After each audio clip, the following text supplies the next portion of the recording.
So good morning. I'm going to be sharing my screen so that you can see our slides and where we're going.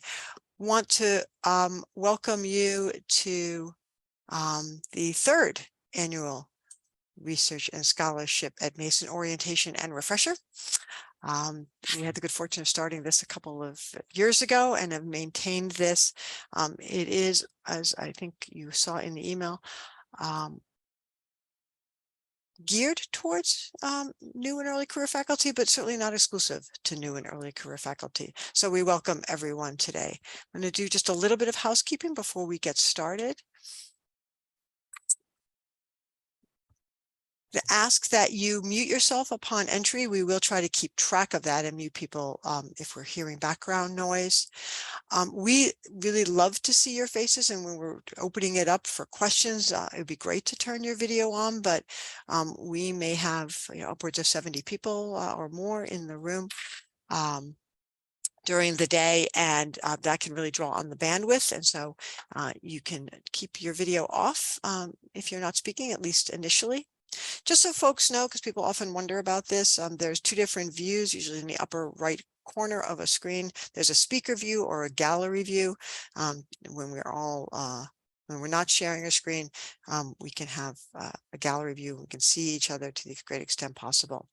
If you have questions or concerns, or you're not hearing something, please use the chat feature.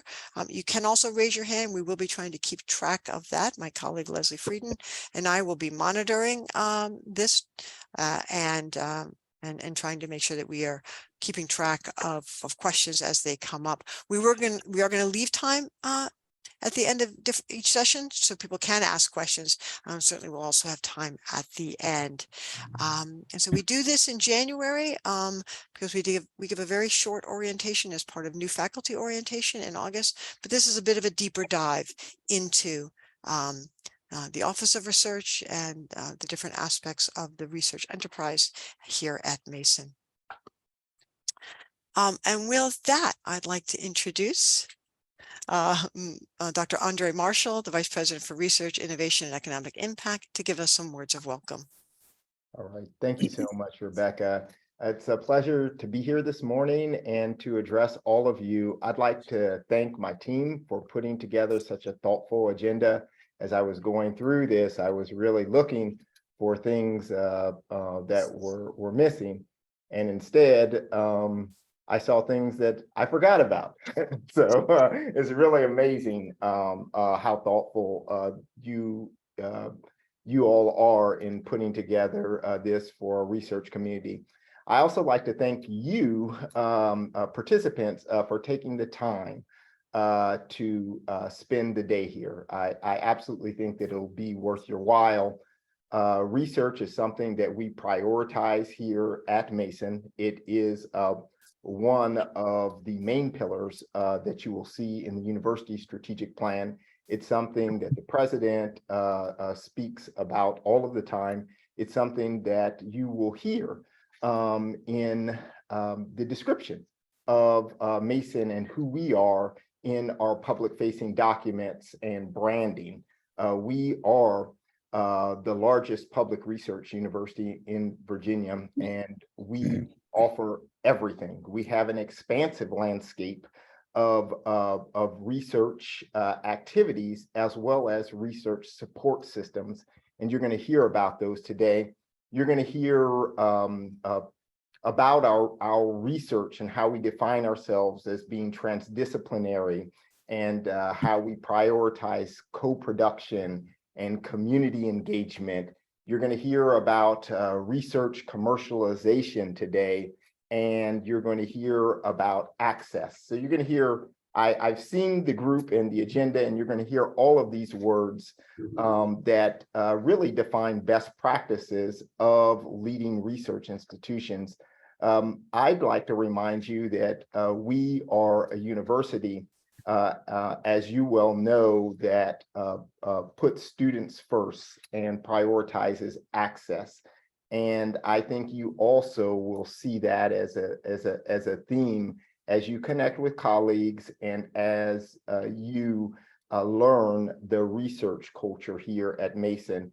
And that whole student first and access is something that we also are driving to be more and more a part of our research identity here at Mason. I just wanted to reflect on a progression that I saw in the agenda. So you're going to hear about pre-award and award and not award. And I'd like to pause there actually, because I thought that was so insightful.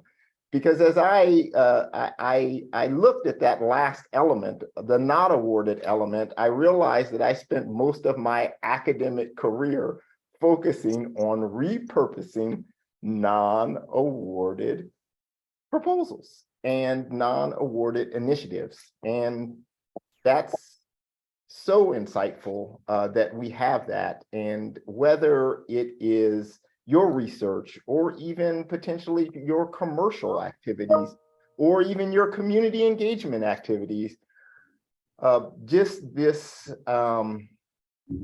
culture of experimentation, taking risks, and being able to learn from those and recover and build on them is something that I feel like is a great skill. And I'm so happy that it is addressed thoughtfully and explicitly in this program.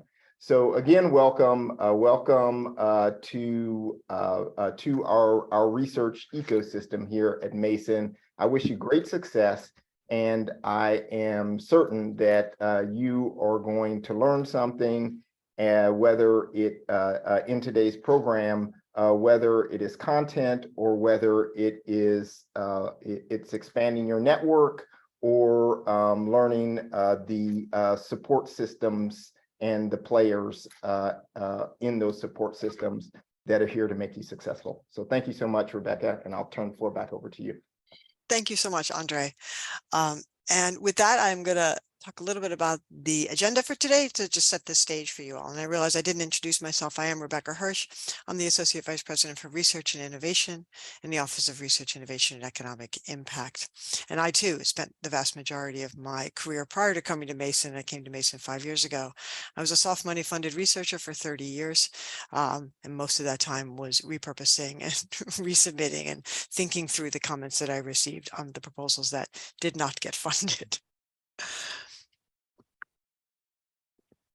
So just most of you may have seen the agenda, but the agenda will be, as Andre mentioned, want to sort of couch this in sort of the what we think of as the life cycle of a proposal, things that we might think about in terms of pre-award, generating your idea, who are the various folks at Mason that can assist you in that, and you'll meet and hear from a number of those individuals. So that will be the first part of the morning. We will take a 5-minute break after we hear from myself, our Institute Executive Directors, and from Mason Libraries, where we're going to learn a little bit more from my colleagues in the Office of Sponsored Programs and in research in the Innovation Economic Impact Office of ORI and in the Office of Research Computing.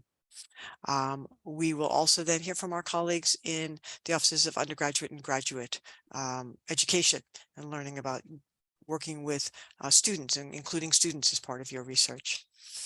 We will then take a 30-minute break for lunch. Obviously, folks can have their cameras off and they can want to come back and eat. You can also grab things as you need during the morning.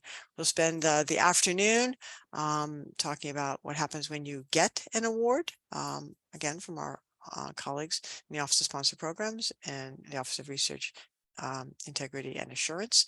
Again, in contracts, it's certainly possible that you may be working with contracts office at pre-award, but we certainly wanted to include them in the post-award. And then we will have a faculty panel. One of the highlights of the afternoon is talking with faculty from across Mason on repurposing non-funded proposals. What do you do when your proposal is not funded? So with that, we're going to dive right in. So when you talk a little bit about, thinking about your research, thinking about your idea, what do you do when you have an idea and are looking for funding and beginning to create those proposals? And I wanted to spend this time to introduce you to my colleagues in Mason's 3 university institutes. That is the Institute for Biohealth Innovation, the Institute for Sustainable Earth, and the Institute for Digital Innovation.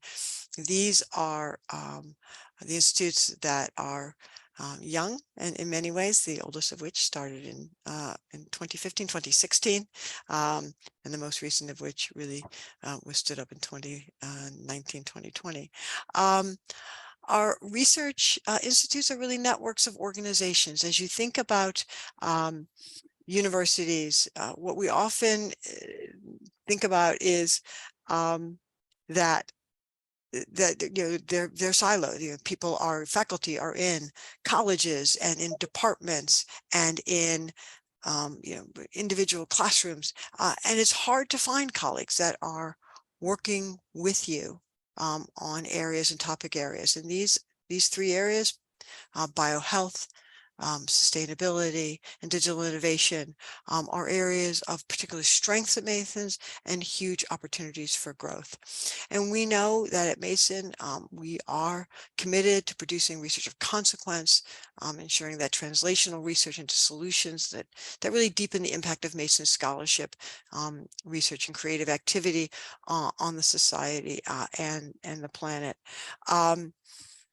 The Institute for Sustainable Earth, one of Mason's 3 university institutes, along with the Institute for Biohealth Innovation and the Institute for Digital Innovation, these serve as networking organizations to help Mason faculty engage in this kind of research of consequence that address global challenges, build the capacity of our faculty to put their research into action. They create community of research and practice for those areas and those topic areas, and really embed Mason in the community. Think of them as connectors, conveners, communicators. You're going to get a chance to hear from each one of these. I'm going to actually start off with my colleague, Leah Nichols, in the Institute for Sustainable Earth, which was stood up, I believe, in 2019. So with that, I'm going to let Leah, you take over from there. It's a pleasure to be here this morning, and welcome to everyone on the call. As Rebecca said, I run the Institute for Sustainable Earth. You can go to the next slide. Our vision is to help make Mason the place where people come to put their research, scholarship, and creative activity into action and co-create innovative solutions to local, regional, global sustainability and resilience challenges. Next slide. We utilize the United Nations Sustainable Development Goals as a framework to encapsulate the breadth of sustainability and the types of topics that we include in the Institute for Sustainable Earth vertical. We definitely dig into climate and ecosystem conservation, but we also have many researchers who are focused on addressing inequalities, peace and conflict, responsible business practices, consumption and production, sustainable communities, cities, health, well-being. So you can see that we have a broad swath, a very broad swath, and we're also facilitating and looking at the intersections between these types of these goals as well. Next slide. There's a lot I could say about what the Institute is and does, but I wanted to really focus on what is it that we do for you as faculty and researchers. And so I'll just hit a couple of highlights. First, please do affiliate yourself with ISC if you're working on any sort of topic of that's addressing sustainability types of challenges. So really low-hanging fruit is to affiliate and plug yourself into our communications networks and structures. We do issue a weekly newsletter, and we host a faculty directory on our website. We also have a relatively active social media account. These are great ways of learning about different types of sustainability events, opportunities for collaboration, funding opportunities that are possible within the realm of sustainability. You'll also learn about the different types of programs and resources that that ISC is making available and bringing to you all. It's also a great way, by getting yourself into the faculty directory, you're making yourself visible to potential collaborators across the university as well as outside of the university. And you can use it as a tool yourself to find potential collaborators in different verticals. We have it organized by college and school, but you can also search by basically UN Sustainable Development Goal and find, you know, people you might not be aware of, but are doing complementary research for you in a different college or school. Next slide, please. And I did include links on these, all of these, because I assume that these slides will be shared, so you can use the slide deck as a you know, for the bookmarked links. Another reason to engage with the Institute is that we really are facilitating connections with partners. We are plugged into many of the global networks that focus on sustainability. Thank you, Rebecca. So if you aren't engaged and want to be engaged in that global conversation, please do come to us and we'll work on plugging you in. We have a very tight relationship with Future Earth, the University Global Coalition, Sustainable Development Solutions Network, Global Council for Science and the Environment. We've also been developing a local network of stakeholders consisting of sustainability managers, resilience managers in local jurisdictions, municipalities, a lot of the different nonprofits in the region. So if you're interested in plugging into these different networks or looking to engage opportunities, looking to engage partners outside of the university, come to us and we'll help facilitate those interactions. Next slide. We also have 2 programs that are currently active that I really wanted to highlight for you all today. Both of these programs are oriented toward facilitating connections with external partners as well. The first is our Sustainability Summer Fellowships for Graduate Research Partners. This is done in partnership with the Office of Graduate Education. And we have we've curated and created a bunch of several opportunities with external partners, inclusive of the American Bird Society, Appalachian Voices, Future Earth, Sierra Club of Virginia, U.S. Department of Transportation, and the Wilson Center, and many others. And we are making these opportunities available for graduate researchers to develop a co-produced and a co-collaborative summer research project. So we're seeking applicants right now. If you have graduate students that are interested in these opportunities, please do share these opportunities with them. We see this as these graduate students also become ways in which you can engage with these external partners through your graduate students as well. We would love to see these summer fellowships grow into larger research agendas with you all. Our second is our Network Catalyst Grant. Network Catalyst Grant. This is something new that we're doing, but we are providing up to $10,000 plus the resources of the office to support initial network building around a series of workshops to set up communities and to support the development of enduring communities of research and practice.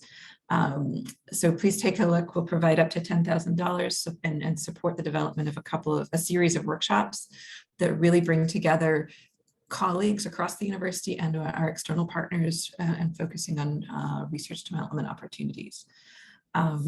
Take a closer look at that web page. I just want to, take a closer look at that web page for the details of that opportunity. Applications are due next month. Next slide, thanks.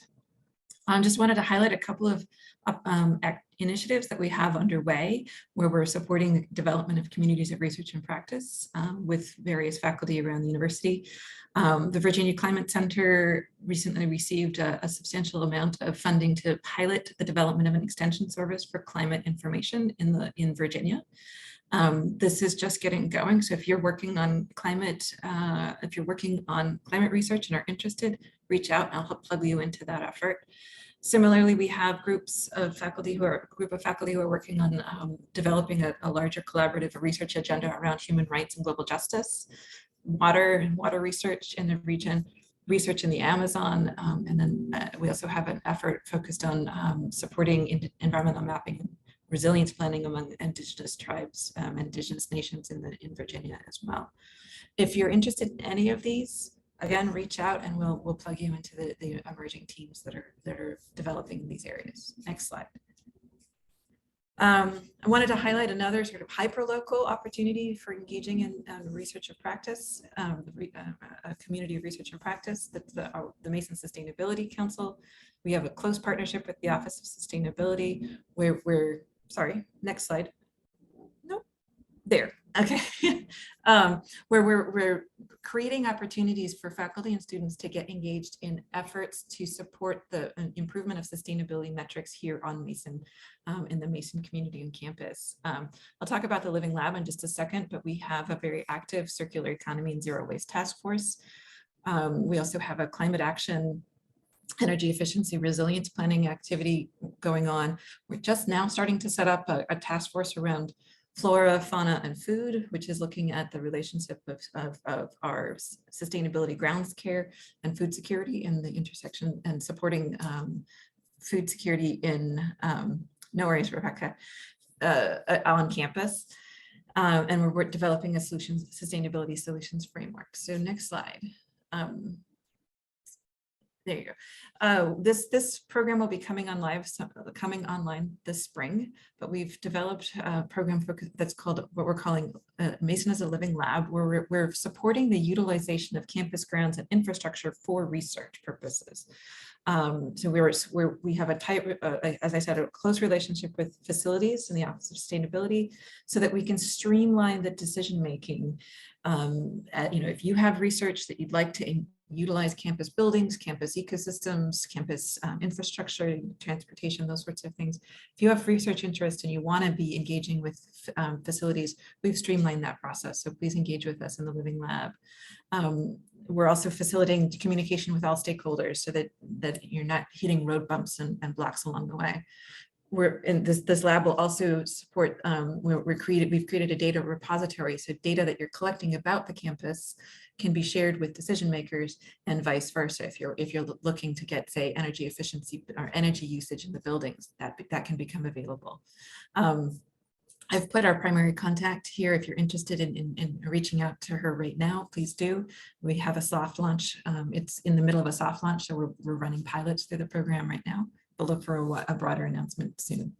Next slide, and I'm sorry if I'm over time. I'll leave it here.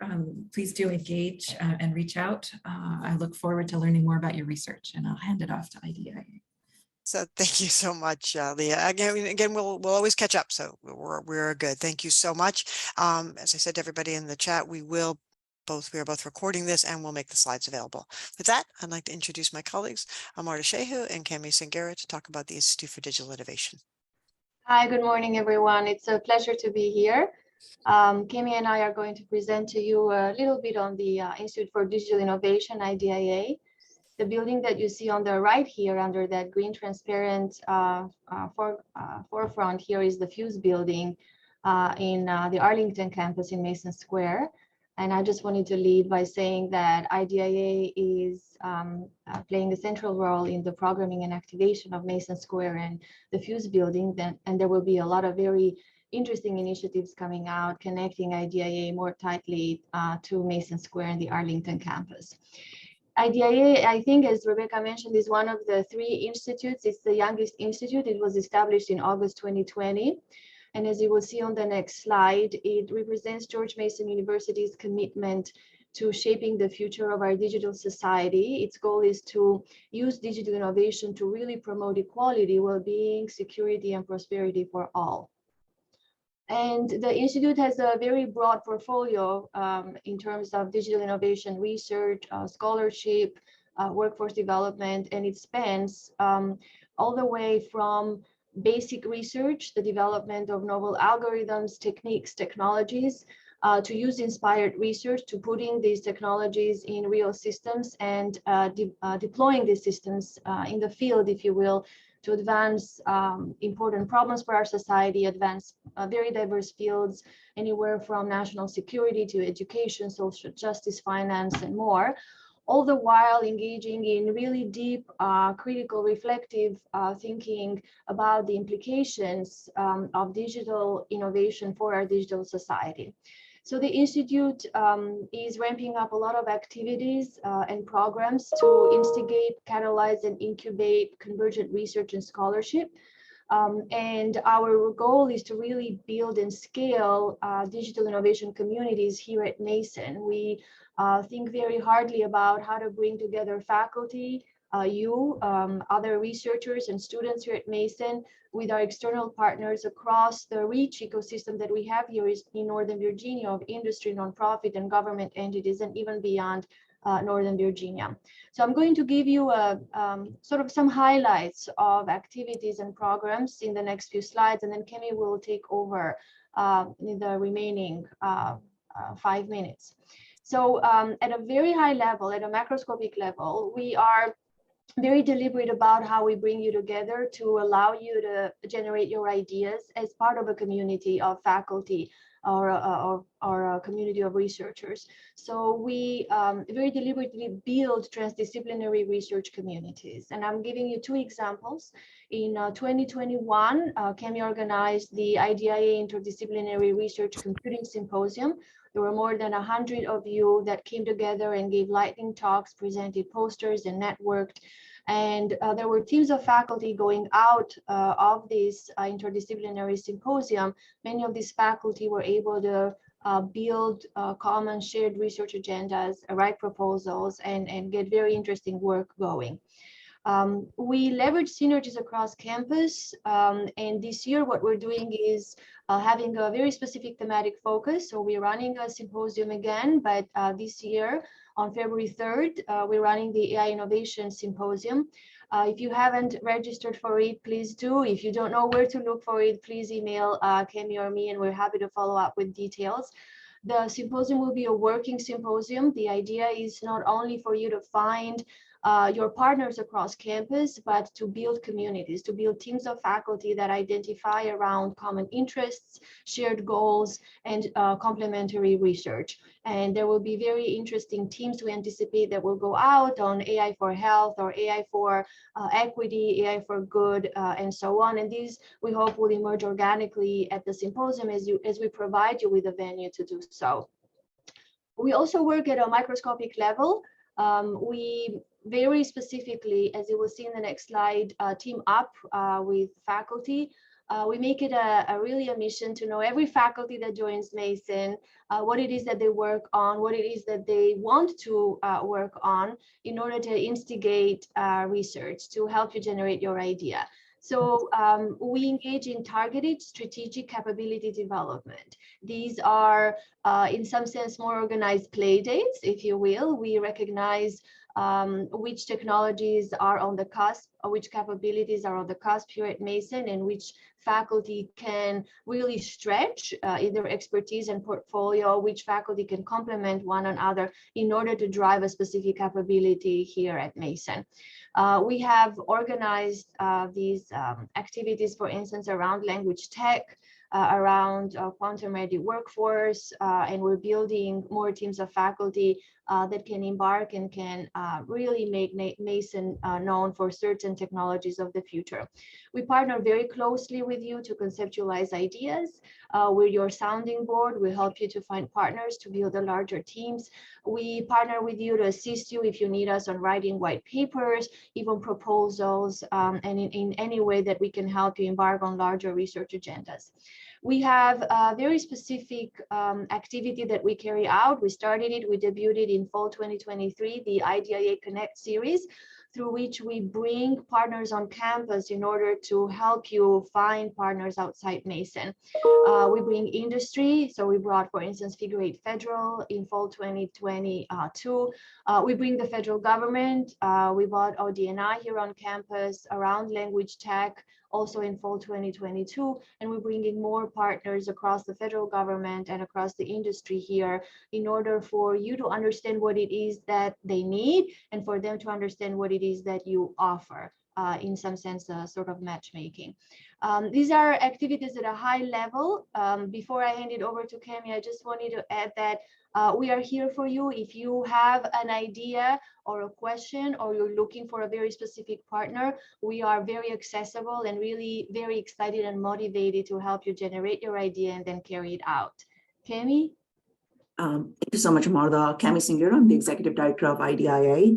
I'll go over a few other programs under IDIA. So IDIA initiated a new pre-doctoral fellowship program last year for MS and PhD students, which covers GRA stipend, tuition, and healthcare. The onus was on students to form an interdisciplinary team of faculty mentors, actually.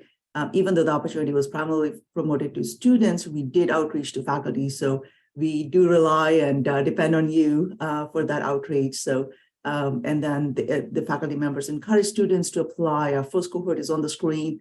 In the essence of time, I will not go over them, but the information is available online on our website. You will see a variety of projects there. They are not just basic research, but also HVAC optimization, for example, from civil service, from civil engineering department, and prediction of coastal hazards from CC here.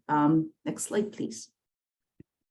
And to encourage interdisciplinary research, we offered seed funding RFP for faculty in 2021. So next 2 or 3 slides, I'm going to go over some of the opportunities that are existing or have existed in the past that are specifically for faculty members who are affiliated with IDIA. So for this particular one, we asked diverse multidisciplinary teams of faculty members to propose technology solutions that would disrupt a field. So the proposal required a partnership with an external organization in some capacity. We had several roundtable discussions around it, and we made several introductions. So, and we awarded 5 projects that year. Again, the focus was on finding innovative ways to solve problems that had societal, legal, environmental, health, and economic impact. Next slide, please. In 2022, all 3 institutes worked with the Office of Research Development, offered 2 opportunities. One was to build the foundation, and the other one was to take it to the next level. Build the foundation was $50K seed funding for faculty who needed to stimulate the development of new research and scholarship, and the other one was to scale a multidisciplinary project. This funding was $100K. So improving human-machine collaborations with heterogeneous multi-agent systems received the $100K award. Please learn more about it from the ORI website. They have all the details there about what the seed funding was about, and as we roll out others in the future, those could be used as reference of how those teams were formed and what introductions were made through the institutes. Next slide, please. In 2023, we are seeking proposals for faculty working hand in hand with industry partners on solving societal problems that impact local, regional, and national economies. So this is an active project. We are seeking right now, we are holding office hours, and Martha and I are holding it next one, our second office hours on February 13th. So please attend. The deadline is March 27th. And if you need, please go to our website to get additional details. One thing to keep in mind is you might be new to the region, and we understand that. You may not have connected yet with organizations and local industries, and we are here to help. So don't think that for this project, you don't have enough connections. So Martha and I will be very happy to make some so that you have a successful submission and you have the right partners in place to execute your project. I know at the risk of, just at the risk of, we'll be late, but I'm the end of this group, so I can catch up. She asked a question, one of our attendees, could you please tell us about the deadlines for these grant proposals? Again, for the ORI, we haven't established that one yet, but for other kinds of things that you may have, if they can get, I think some of the deadlines are listed here on these slides, but for the ORI seed funding, that has not been posted yet. We will provide more information as we get that one. Right. So let me know if that answers your question. And this is the only active one that we have under IDIA. There's we might gonna do a second round of pre-doctoral fellows, but that information is not public yet. So we will be sharing that information soon too. We may expand that current group that you saw earlier on one of the slides. We may gonna expand that group and may open it up to others. Thank you so much, Leslie. Like IBI and ISC, IBI you're going to hear from very soon, but ISC also, I cannot emphasize the power of connecting with us. We are active on social media, so please, if you're not receiving our weekly newsletter, please let Amartha and me know, and we will add you to the weekly newsletter. That's one way for us to quickly get you all the information that we have, that we are receiving, either whether it's about internal networking opportunities or external. You will get to know that directly from us. And I will include our email addresses just so that you can connect with us. I'll have that in the chat soon. Thank you so much. Back to you, Rebecca. Thank you so much. I'm going to move now to the Institute for Biohealth Innovation and introduce my colleague, Amy Adams, who's the Executive Director of IBI.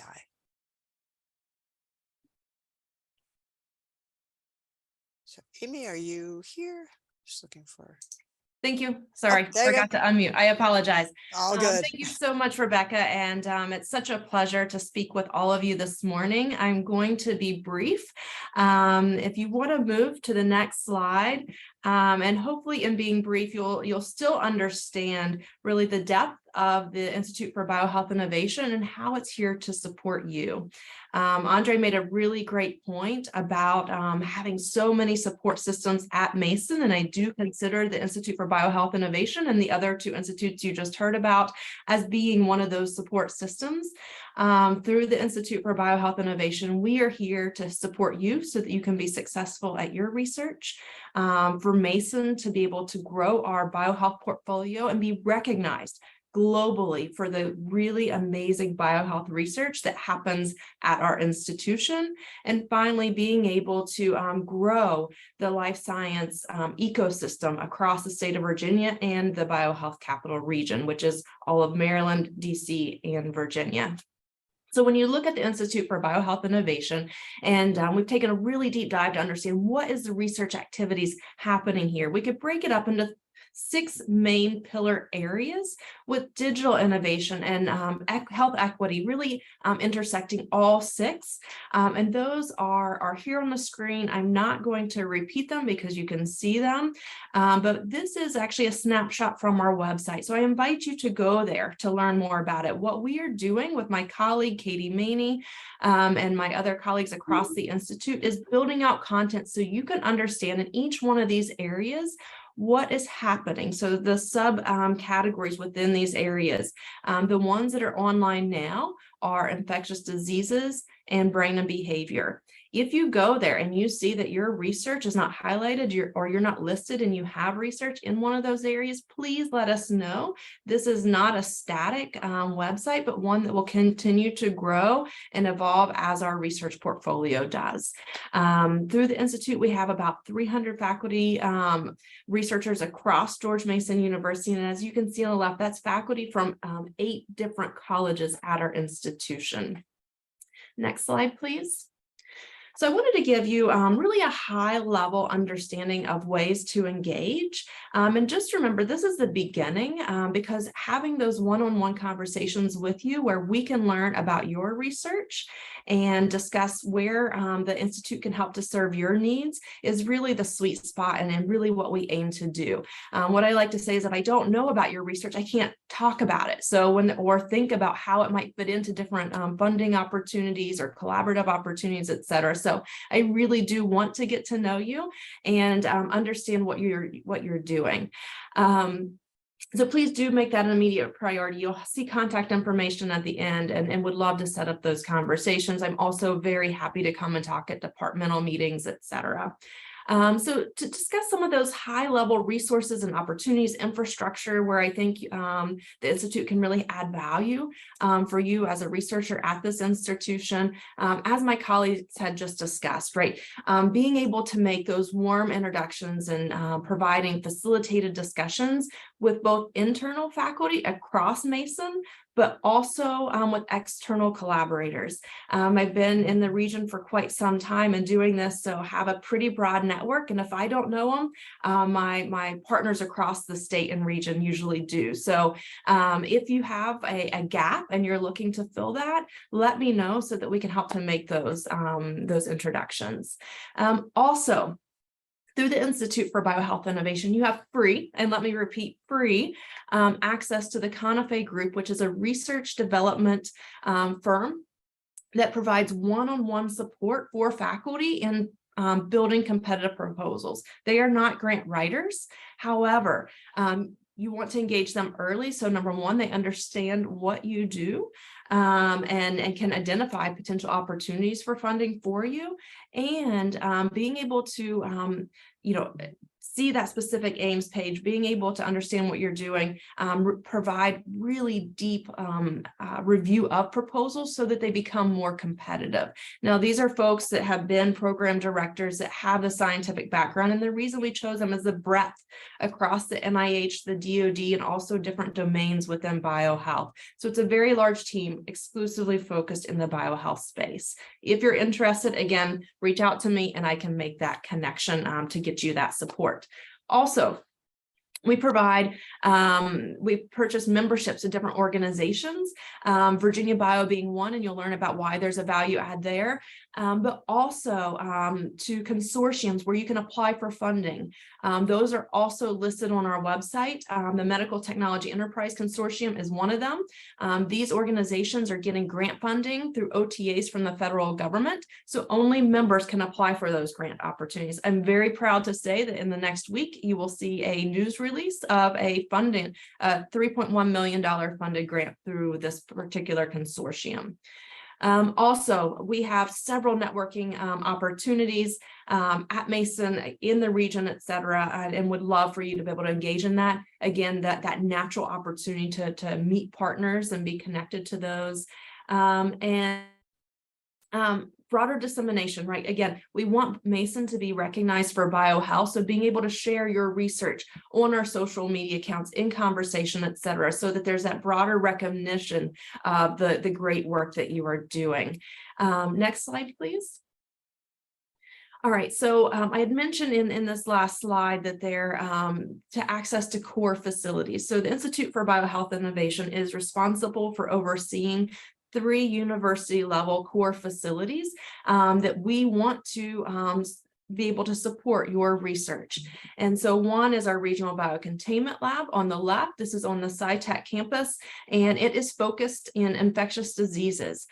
We actually, between our regional biocontainment lab and our nanofabrication lab, our team were awarded about $8.5 million in grants last year to provide equipment for these facilities, again, for you to use. We have expertise in all 3 of these labs, our regional biocontainment lab, our 3T MRI lab, which is in Fairfax, and our new nanofabrication facility, which will come online in January 2024 to be able to build microfluidics and sensors, chips, et cetera.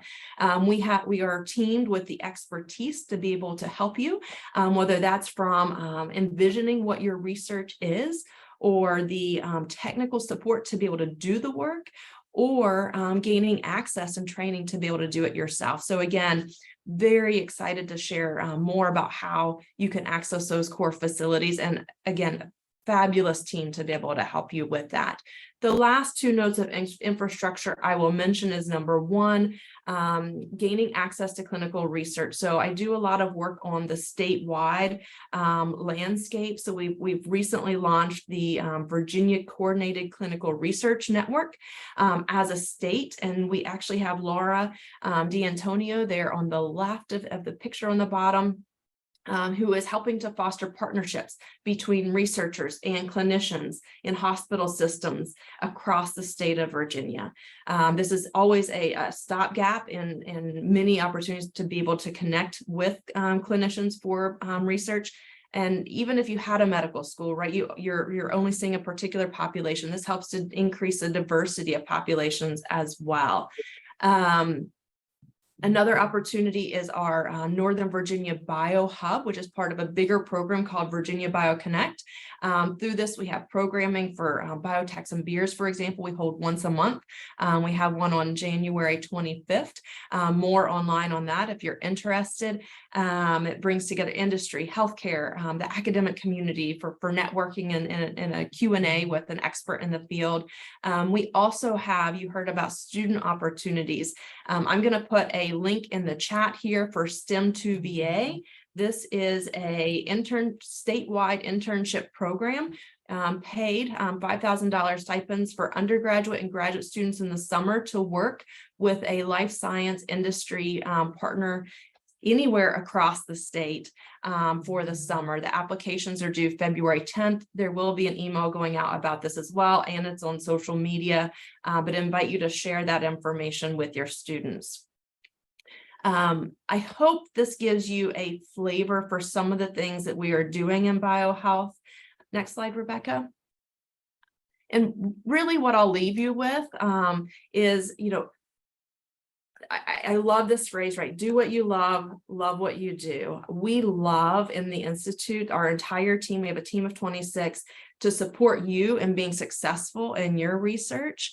So again, you can focus on the things that you love, which is executing that. So don't hesitate to reach out. I'm really excited to meet those who I haven't met before.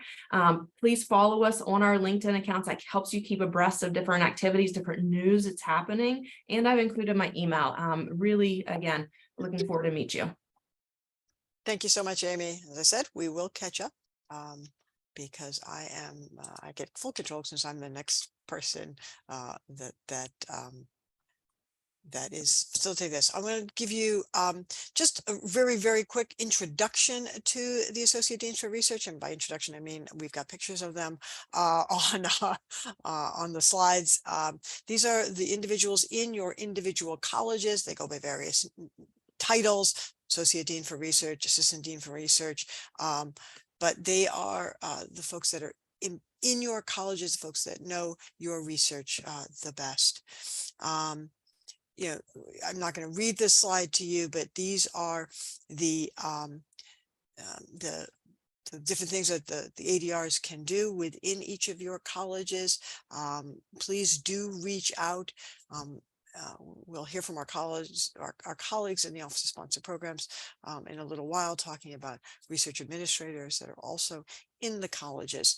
But these are the folks that would be someone to reach out to initially. And again, I'm not going to necessarily read these slides, but in each of our colleges, College of Science, College of Public Health, College of Visual and Performing Arts, College of Education and Human Development, the School of Business, the Sarah School of Policy and Government, the Carter School for Peace and Conflict Resolution, the College of Engineering and Computing, and the College of Humanities and Social Sciences. Again, we will make these slides available to you. Their email addresses are here. These are folks that really are folks, I think, that know your college best and the kind of work that you would want to do. We also work with other units within Mason, some of whom we were able to get to present today, others because we wanted to do this in one approximately half day, a little more than a half a day, weren't able to provide, we're given the opportunity to make an oral presentation. So they are in the Office of Advancement and Alumni Relations. We work primarily with corporate and foundation relations. Please do reach out to your individual development directors in your colleges. There is a link to those advancement staff or development staff here. Again, these slides will be made available. And if you are thinking of industry partnerships, again, you know that from our institutes, they have relationships with various industry partners, but also corporate and foundation relations and development directors will want to know what kinds of interactions you're having with industry, as they are also working with various corporate partners and industries, on particular gift giving, but also in other ways in which those organizations may engage with Mason on externally funded research, scholarship, creative activity, wanting to work with our faculty, with our students. And so, again, learn and reach out to the folks that are in the college advancement offices.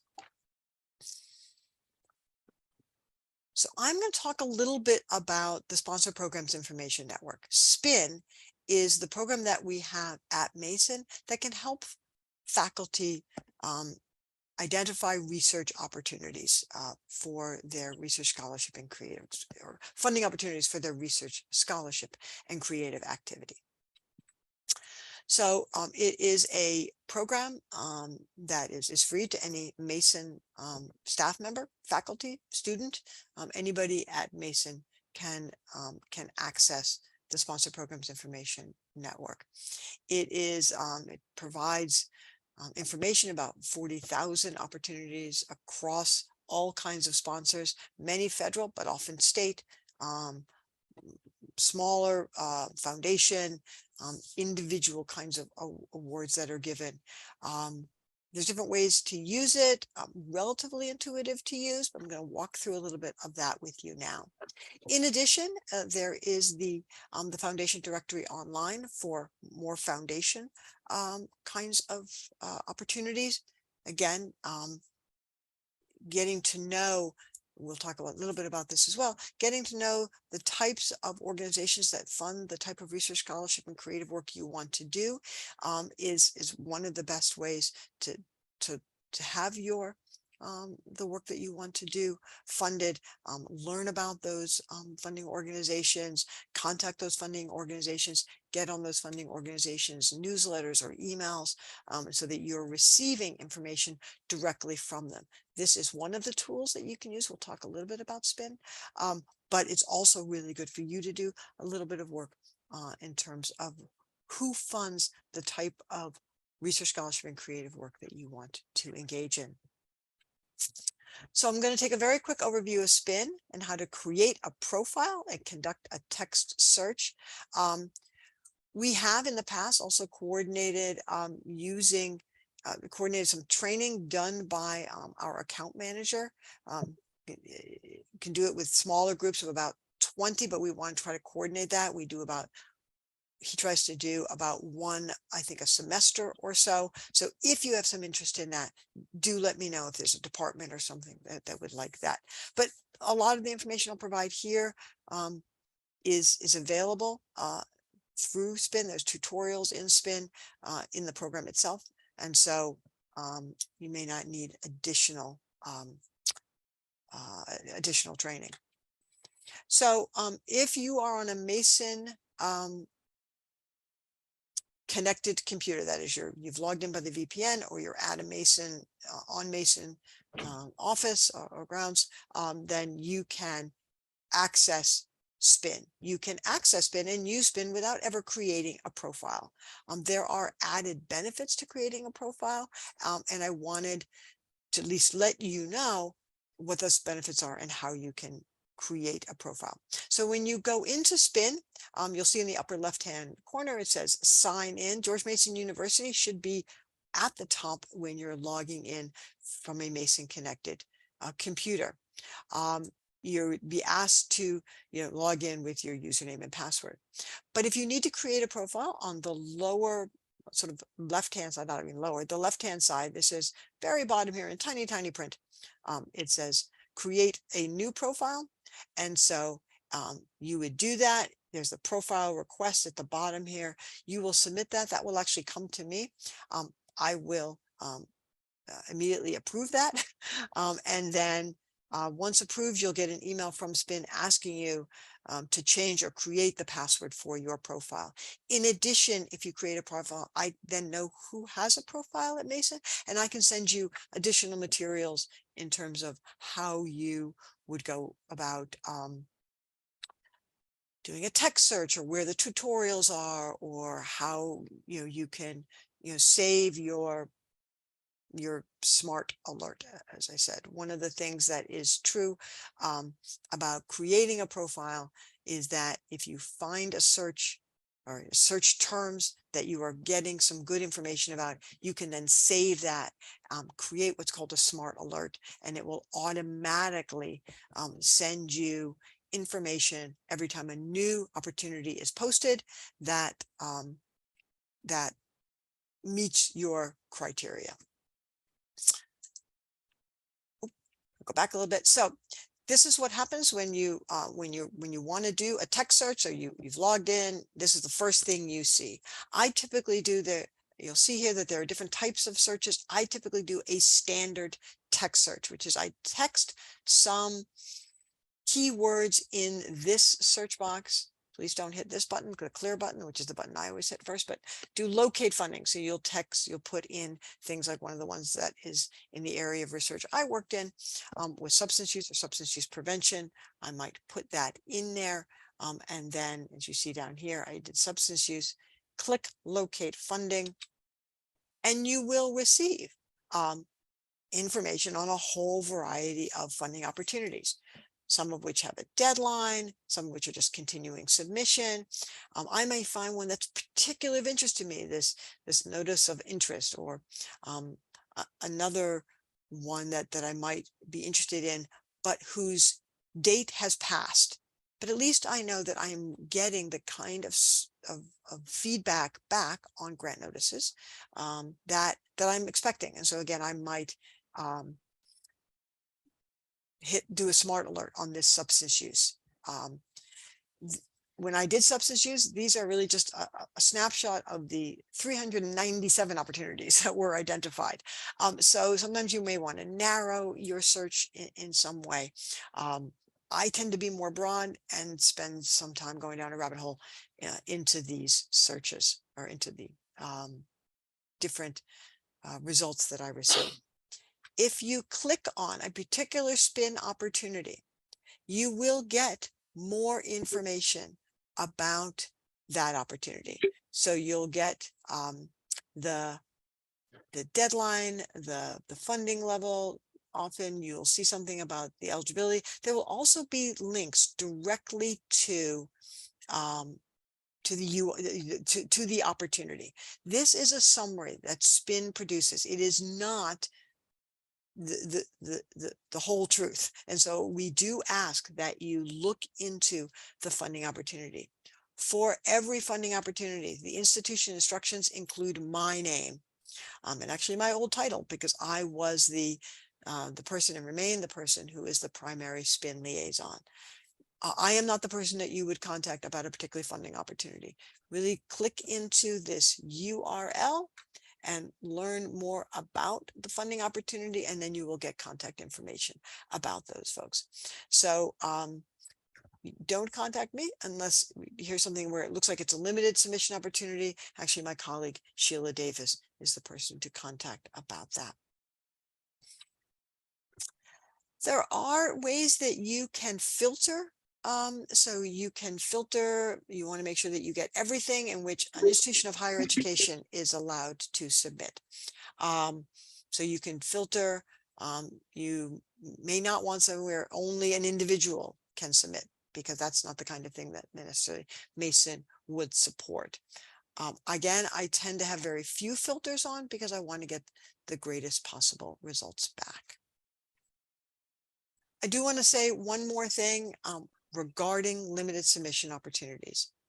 Limited submission opportunities are opportunities in which we have limited, not we, the funding organization has limited the number of applications that an institution can submit.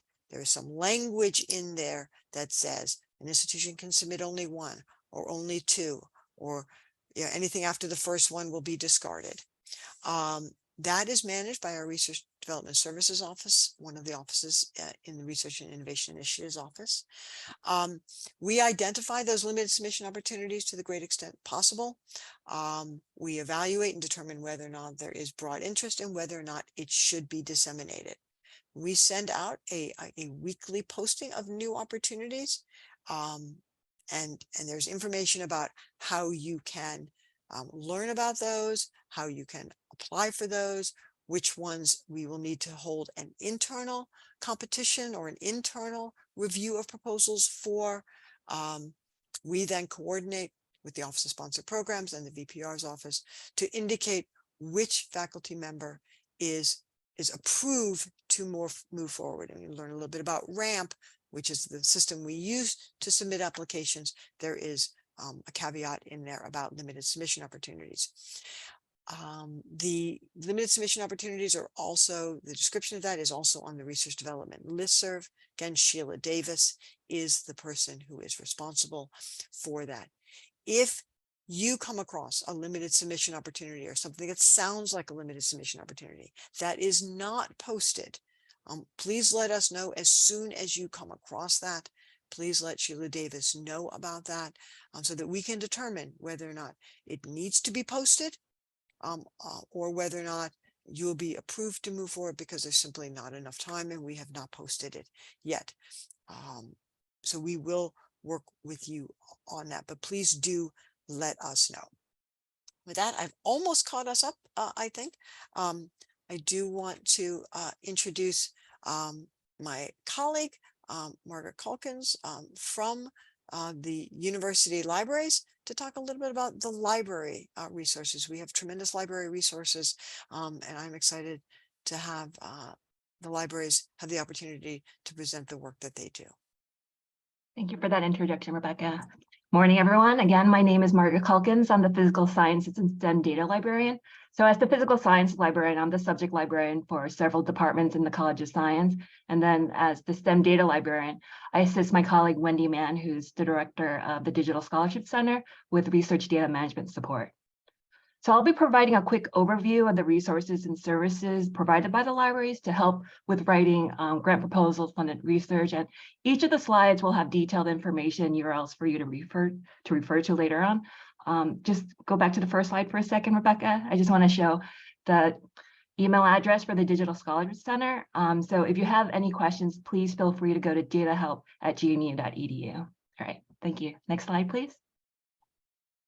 All right, so for the first slide we have here is the URL for the University Libraries homepage. So this is a selection of the major resources that the libraries provide. It's not a comprehensive list, but it provides the library catalog, databases, which we subscribe to over 500 of them, thousands of journals, ebooks, data archives.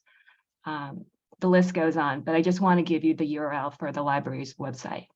Next slide, please. So as I mentioned earlier, I will be focusing on the research services that can help you. So on the right-hand side here, you'll see the subject librarians, which I am one of them. So if you're in the College of Science, I'm probably your go-to person in the library. In areas of research support, we do offer issuing DOIs, repository and publishing services. Other units and areas that the libraries provide support include the Digital Scholarship Center, Scholarly Communication and Copyright, Mason Publishing, as well as the Special Collections Research Center. Next slide, please. So due to time limits, I will highlight a few areas that you all may find useful. So please feel free to come back and visit this site for more details or contact me with any questions. So the three main library areas where you can contact people for help are the subject librarians, who can help you find the resources for your research, as well as get access to resources to which we currently don't have access to. And for instance, if you're planning to use a subscription for your research, please do check with your subject librarian to verify that we do have it, or to ensure that we will have continued access to it. Another unit is the Mason Publishing Group, which manages the Open Access Publishing Fund, the Mason Archival Repository Service, aka MARS, which is our institutional repository, scholarly communication and open educational resources, as well as other forms of open access publishing. The Mason Publishing Group also covers the university press as well.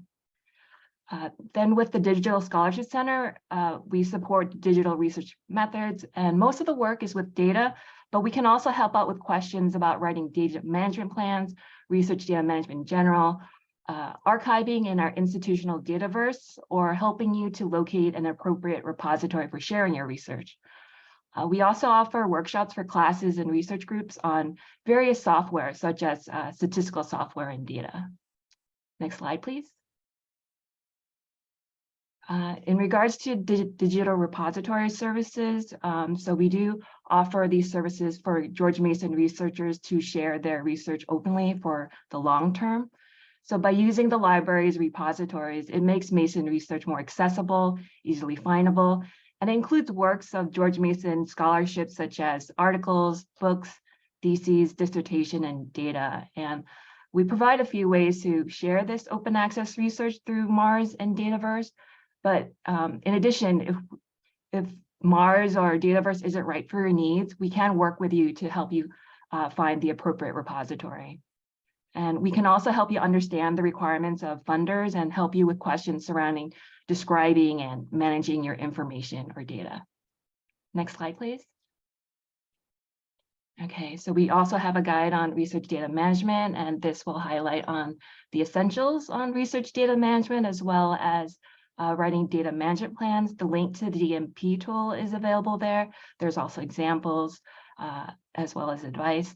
So I do want to emphasize that the DMP section of the guide here has been updated to provide information about the new NIH DMSP policy, which goes in effect on January 25th. So there are links to webinars and samples as well. Also, the DMP tool template for NIH has also been updated to meet that criteria. So please feel free to use the DMP tool to help build your data management plan. But if you have any further questions, please feel free to contact us for help. Next slide, please. Okay, so we also have a guide on biosketches. So the Science Expert Network Curriculum Vitae. So we do have this guide available to you, but if you do need additional training on how to use that platform, we do offer training on how to create your biosketch. Next slide, please.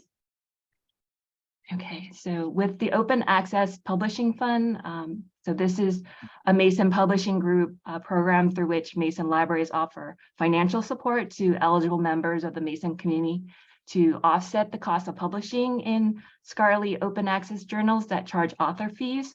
So I do want to highlight, if you click on grant funded projects in that section, I do want to mention that some funders do encourage the use of grant monies to underwrite the open access publishing that the grant requires. So it's important to know, so researchers who receive grants that permit monies to be allocated for open access publication will not receive support from the Open Access Publishing Fund. So please do check RORMAP, the Registry of Open Access Repositories Mandatory Archiving Policies. The link is available in that section, so you can learn more about your funder's policy.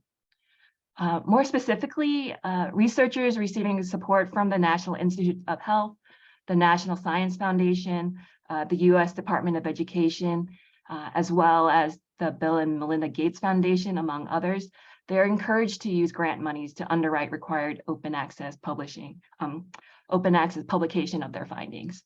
So this is definitely something that you do need to plan for when you're writing your proposal and budget, when you're writing it, not after, but when you're writing it. So please do review this page for additional details. But again, any questions, feel free to contact us for help. Next page, please.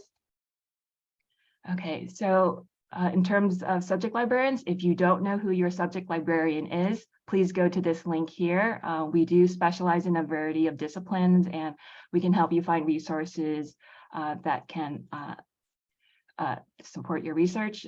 And I think, sorry about the small typo there, we do offer research consultations as well to help you prepare your grant proposal as well as after you get funded. So again, if you're planning to use a subscription for your funded research, please check in with your subject librarian before you submit your proposal.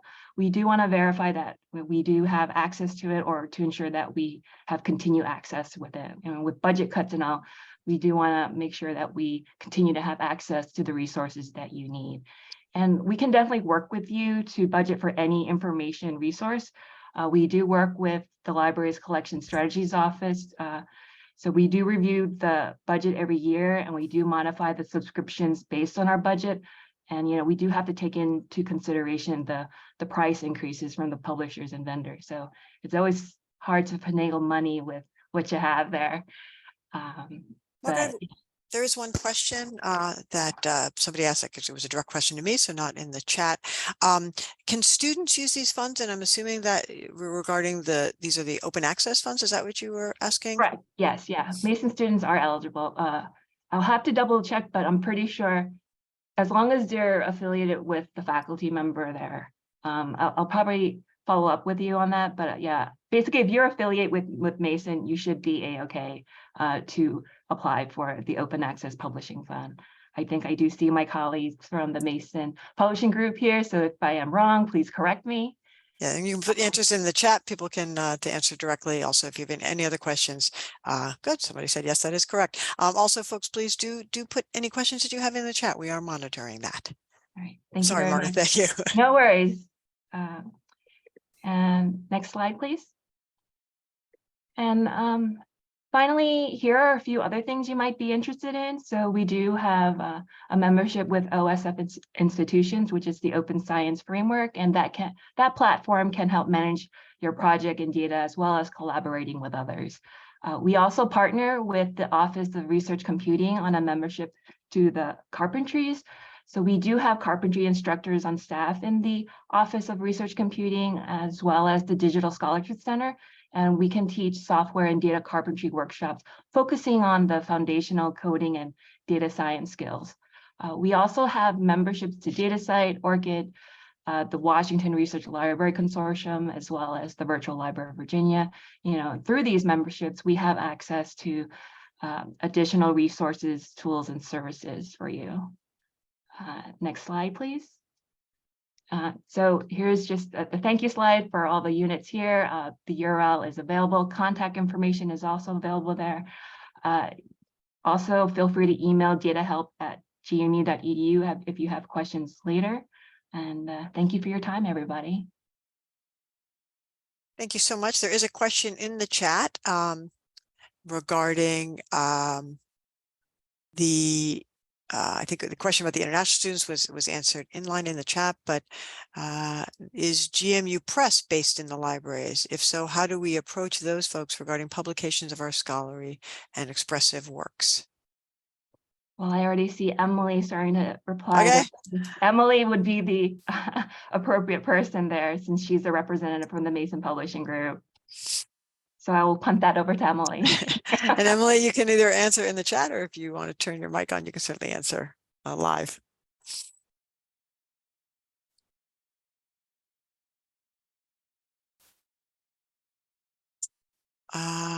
Any other questions? We actually, there we go. The answers are coming in fast and furious. We have, at this point, pretty much caught up. We're going to take probably not a long enough break for everybody, but we are going to take a 5-minute break. Please do put questions in the chat. We do have additional colleagues in the Office of Research, Innovation, and Economic Impact, and we talk about proposal development and including graduate and undergraduate students in your research scholarship and creative activity externally funded work. So with that, I am going to actually stop sharing momentarily so that I can actually pause the recording and give everyone a 5-minute break. We will be back at 10:20. I'm going to go back to sharing my screen. As I said, welcome back. Hoping nobody else can hear the chainsaw that is apparently right outside my door right now. I am going to get us started again. I hope everyone got a chance to take a little bit of a break.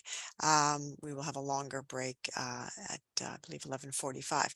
But with that, I am going to introduce my colleagues in the Office of Research, Innovation, and Economic Impact. We're going to start off with my colleagues in the Office of Sponsored Programs. Leslie Frieden and I will talk a little bit about Research Development Services. We'll hear from the Innovation Economic Impact Group, and then my colleague Jayshree Sharma in the Office of Research Computing. So without further ado, I am going to introduce my colleague, Mike Laskowski, the Associate Vice President of Research Services. Thanks, Rebecca, and happy to be here to talk a little bit about the Office of Sponsored Programs. I'll provide a brief introduction, then I'll hand it over to my colleague, Maggie Ewell, who will provide a little bit more detail on the pre-award process. So we can go to the first slide. So just to start, when I think about the Office of Sponsored Programs and the research enterprise at George Mason, I like to think about it in terms of the life cycle of a sponsored award. Our portfolio at Mason is very large and very diverse. I think that the diversity of our funding sources, I think, is something that is somewhat unique when you look at other R1 universities, particularly universities that have a medical school. Often you see a large percentage of their funding coming from one sponsor, typically NIH. When we look at our funding mix, it's very diverse, not only from our federal sponsors, but also from our non-federal sponsors. We also have a large volume of activities. So there's some numbers that I've included here just to give you a sense of the volume. So in terms of number of proposals for externally sponsored funding, we submit about 1,350 per year for about $750 million. In terms of awards received, about $170 million. And then in terms of expenditures, just under $180 million. But for each of these awards, they follow the same life cycle. And at Mason, we're organized to have the Office of Sponsored Programs basically support the full life cycle. And that's not always the case at all universities. In some cases, the pre-award may happen in one part of the university and the post-award in another. Here at Mason, it all happens within the Office of Sponsored Programs. So all awards follow the same sort of pattern. We submit a proposal. There's some negotiation that takes place between George Mason and the sponsor. If funded, we receive an award. The research and spending takes place. We report, and then we close out the award. Depending on the sponsor, depending on the award, some of these parts of the cycle can be more complex than others. For example, in the negotiation phase, sometimes we submit a proposal and then we receive award funded as we propose. Other times, the negotiation could be much more complex. But OSP is organized in a way to basically support faculty as well as academic unit research administrators throughout each step of this process. Next slide, please. One thing that we hear a lot, because it's true, is just about the growth of research at Mason. So I like to take a look. I've been at Mason for a long time. I've been here for almost 18 years. So it's been interesting to kind of see this development over time and the growth in the research enterprise. But this chart describes what is, I think, looked at across universities in terms of there's a lot of surveys, there's a lot of data that's out there, but the NSF higher education R&D survey is really I think the main sort of survey that's used to track research activity at universities. It's a significant input into what determines whether universities are R1. So Mason became an R1 university for the first time in 2016. And as you look at this chart that shows a breakdown in yellow of federal funding, and then in green from non-federal funding, and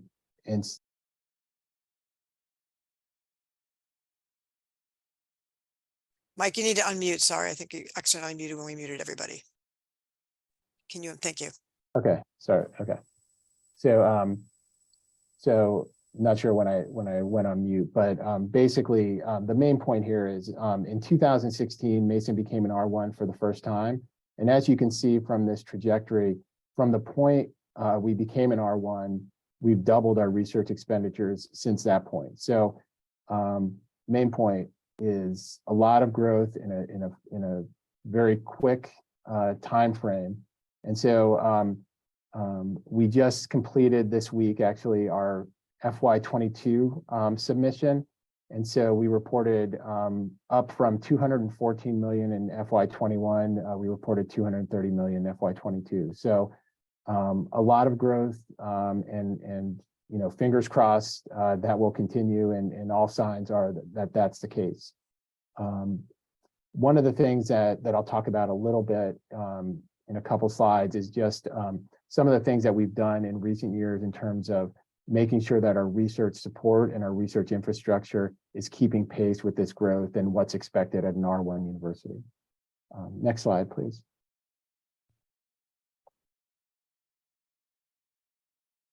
So I want to just highlight the way that we're organized, some of our leadership contacts, and then the link to the OSP website. The OSP website has a lot of great information, not only in terms of policy and process, but processes, but also in terms of contacts in our organizational chart.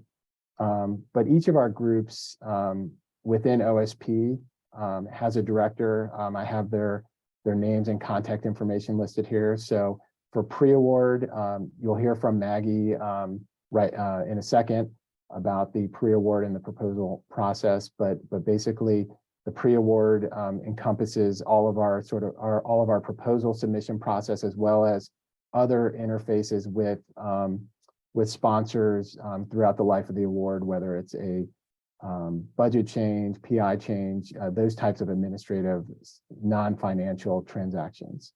Our contracts team, led by Eileen Gallagher, you'll hear from Eileen this afternoon about the contracts process.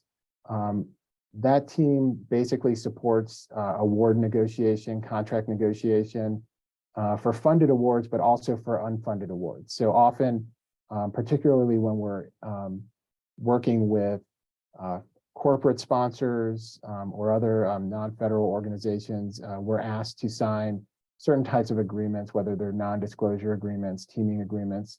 There's a series of unfunded types of agreements that you may see as a faculty member. Just know that the contracts team, Eileen and her team, are there to help with that, help facilitate that process. The post-award group, led by Angie Raley, this team is responsible for our award setup, our invoicing, our reporting, all of our expense, cost compliance activity, also facilitates audits. So it's just a variety of post-award responsibilities. And then finally, our research reporting systems and training team, led by Amanda. This is the team that is responsible for overseeing our research administration system called RAMP. Hear a little bit more about that, I think, later this morning. Also, all of our training and then our research reporting as well. And then next slide. So this is my final slide. I'll just, I know it's a little bit wordy, but I just want to kind of highlight a few key takeaways and key points about the Office of Sponsored Programs and the support that's available. I'm sure you've heard about and will continue to hear about the competitive nature of receiving sponsored funding. So it's not only a competitive process, but there's also strings attached. And I just want to make sure that you know OSP is there to support throughout the life cycle of the award of the whole process. So I know sometimes it's complicated. There's a lot of regulations. You may not be sure who to contact. Know that you can contact me, the other members of the team that I included here anytime. And if we don't have the answer, we can get you connected with the right person. Also, I think one of the things that we've really tried to move Mason more towards what I think is traditionally seen at R1 universities is making sure that there's sufficient support both centrally and locally in the colleges and schools. And so, you know, we've done a lot of work to make sure that we're positioned to do that. You know, I'll mention in a second a couple of the projects we've been working on, but first and foremost, you know, we certainly have a responsibility to be stewards of the funding that we receive. There's compliance implications. You know, obviously that's always, you know, a factor that's important to our role. But also as important is to making sure that where possible, we're reducing the administrative burden on faculty. I think it's critical that faculty are able to maximize the time that they can spend doing research teaching and service. Obviously, there are some components to the requirements that that only a PI or a faculty member can do. For example, writing a technical report for a sponsored award, that's not something typically a research administrator can do. The PI, the faculty member, needs to do that. But there are a lot of tasks and support that can be provided by research administrators, whether it's in the central office or in a local office, that we're really committed to making sure that we're functioning at a level that would be expected from an R1. With that said, it's important to make sure that you get to know the research administration teams in your college or school. It does vary by unit. The two projects that I just wanted to highlight, and I've included links here to provide more details. One is the Research Administration Management portal called RAMP. We implemented the grants and agreements modules back in July. So this is basically the system that will support not only the proposal, but also the award setup process for sponsored funding. We also are in the process of implementing additional modules, currently conflict of interest. After that, there'll be the safety module, then IRB, IACUC, and then export controls. So this is a very long project, but when it's all said and done, we'll have basically a one-stop shop for research administration at Mason. The other project is the research administration project, and this was really the commitment to make sure that colleges and schools had the support that they needed to support their faculty locally. And there's a link here that provides more information, but just know that there was a significant commitment on behalf of the university where there were gaps to make those investments, to make sure that those positions were created and filled. So just kind of a final point here. There's a lot that changes. There's a lot of challenges, but the way that I view this work is that we're part of a team, and know that OSP is here to support you and your research. And if you have any questions, please don't hesitate to reach out to us anytime. So I'll stop there. I'm happy to answer any questions that came in the chat, or if anyone wants to ask directly. I haven't seen any questions in the chat yet, but I'll continue to monitor that. Maggie, I can have you start your presentation if you'd like, and then again, don't mind stopping people or moving forward if there are questions in the chat. Hi, good morning, everyone. My name is Maggie Ewell. I'm the Director of Pre-Award in the Office of Sponsored Programs. I'm going to talk a little bit about the structure of my team and the support that we provide for pre-award, as well as what you can expect from your colleges and department research administration support. Go to the next slide. So I lead a team in OSP that supports and submits your proposals. And so we're structured in 3 sub-teams led by 3 managers.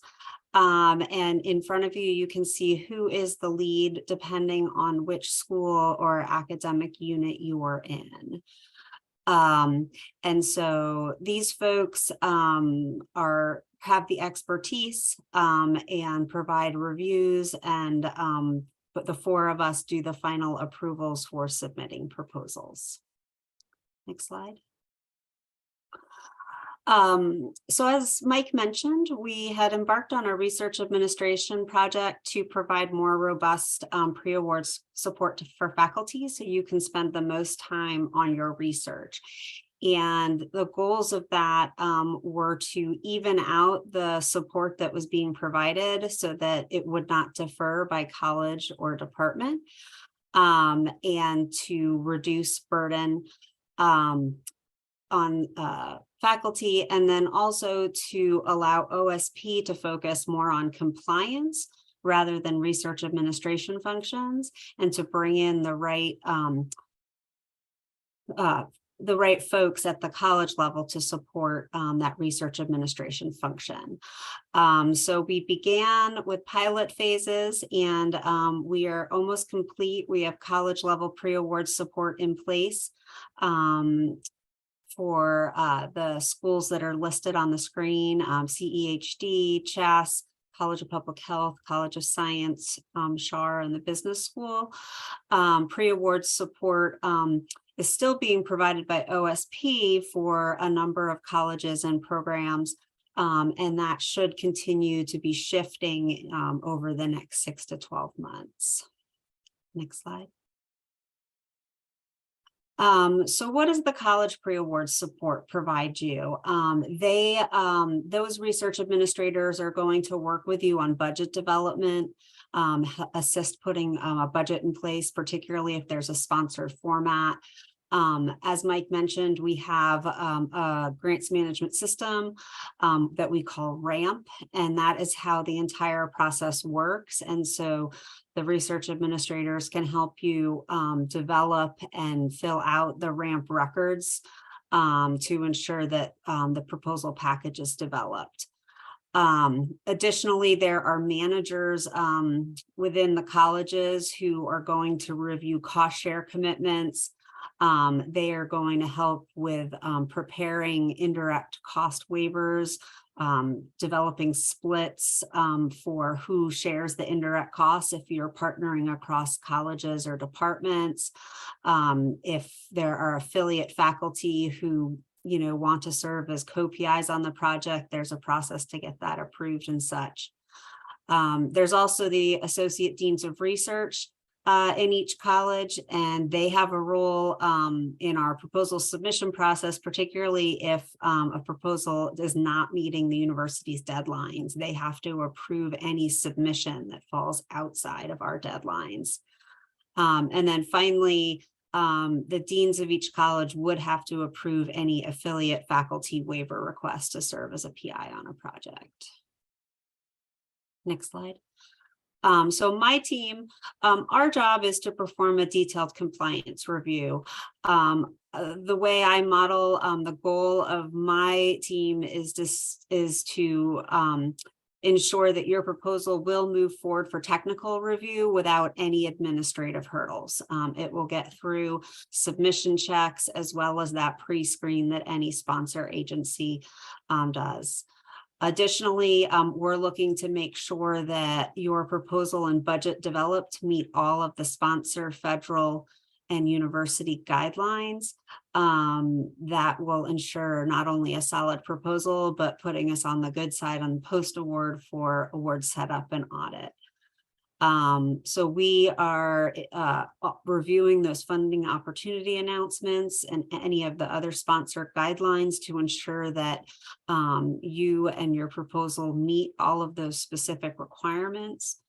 We are looking very closely at the budget and budget justification to ensure all of the costs fit the university guidelines, are in line with the cost principles from the federal government, and make sure that everything is adequately justified in the justification so there are no questions from the sponsor.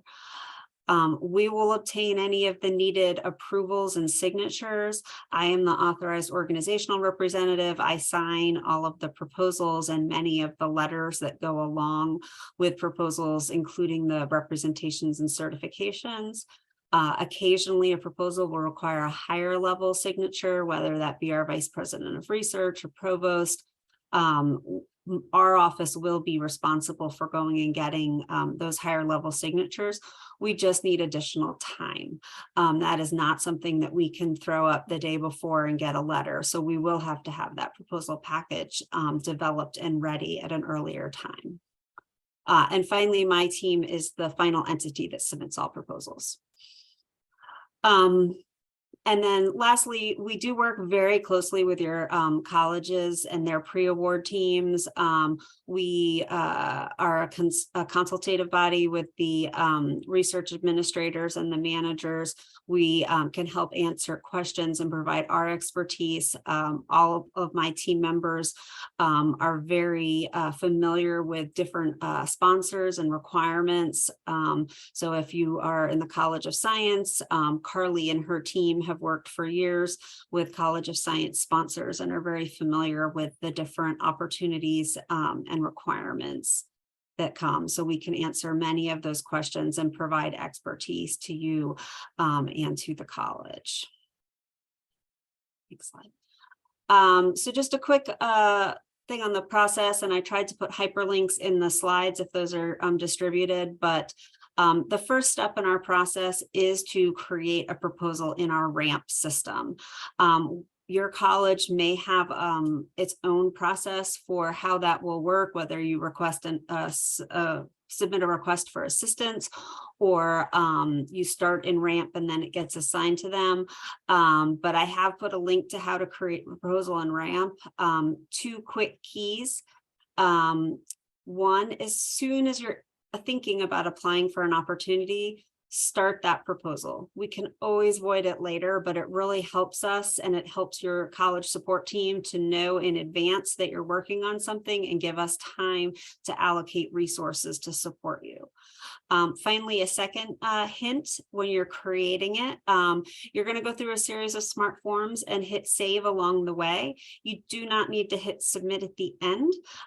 That's something that happens after you've had support and reviews. So just a quick little hint, it's in the guide as well. Do not hit submit, save is all you need to do. Secondly, I need to ask you all to look at our internal proposal deadline policy. This is consistent with how other universities operate. For our policy, all proposals must be submitted from your department approval status in that RAMP system to OSP 4 business days prior to the deadline. And that gives my team the proper amount of time to review the proposal, as well as work with you and your colleges if any changes are needed, and get that submitted. OSP's goal is to submit proposals a day before the due date to allow for any problems with online portals, technical glitches, or the event that an error message throws out and we find that out later. We like to avoid submitting the day of, particularly within a couple of hours of the deadline. We've had some very close situations with errors or the systems being overloaded that close to a deadline that have given us all more anxious moments than needed. Couple of other helpful hints. The first thing to finalize, and finalize early, would be the budget. That allows your team and our team to really get that lined up, a detailed review of it, and get it finalized. Second, I would focus on current and pendings, bio sketches. It's very important to complete those early. Any other admin documents, oftentimes PIs focus on the technical proposal and leave those till the end, not realizing that agencies have moved more and more to requirements that make those take more time than expected. NSF and soon to be NIH require these to be completed in a system called Science CV. It's not difficult. It's just, if you've never done it, it takes some time to set it up and get going and to update. So it's important to make sure you're leaving that time. Additionally, NSF is not looking for a bio sketch that's the same one you submit for everyone. They insist on it being customized, and that can be a reason that your proposal gets thrown out. They are very clear about that. So I've also put links to our trainings and user guides for RAMP, as well as our university policies and procedures. I would strongly recommend that you review the policies and procedures around sponsored programs, submitting proposals, as well as cost share if that's something you intend to use. Next slide. So I mentioned a few elements that we do for our reviews. We do review all of the forms, information, and data that are in your package. We are looking at the specific requirements, as I mentioned. We're not going to look at what's actually in your BioSketch, but we will make sure the formatting is proper and try to give it the once-overs again to say, hey, this does not appear to be in line with the requirements. You need to focus it better, things like that. We're also going to look at any of those unusual information requirements. Sometimes sponsors want past performance. That's something that does take us a while to pull together if they want to know how the university has performed on previous similar grants. We have to do data pulls and work with other faculty and the like. Again, our budget is one of our key focuses. And so we make sure indirect and fringe rates are accurate. We make sure all the approvals are in place and that everything is within the scope of the sponsor requirements. Finally, all of these things also have a positive impact in that if you were to get awarded, there's no delay in award setup once you get awarded. So that's another positive. I'm just gonna caution you on time as we've got a couple Yep. other presenters I after think you. I'm at the last one, right? Oh, Uh, two more. Okay. Well, very quickly, Rebecca mentioned limited competitions. I've added our links to our policies on letters of intent, cost share, and waiver of indirect costs.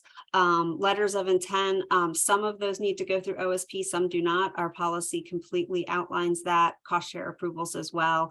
And there is a very specific process if you need to request a waiver for using a different indirect cost rate than our approved one. It's a fairly unusual situation, so check out the requirements and consult with your college.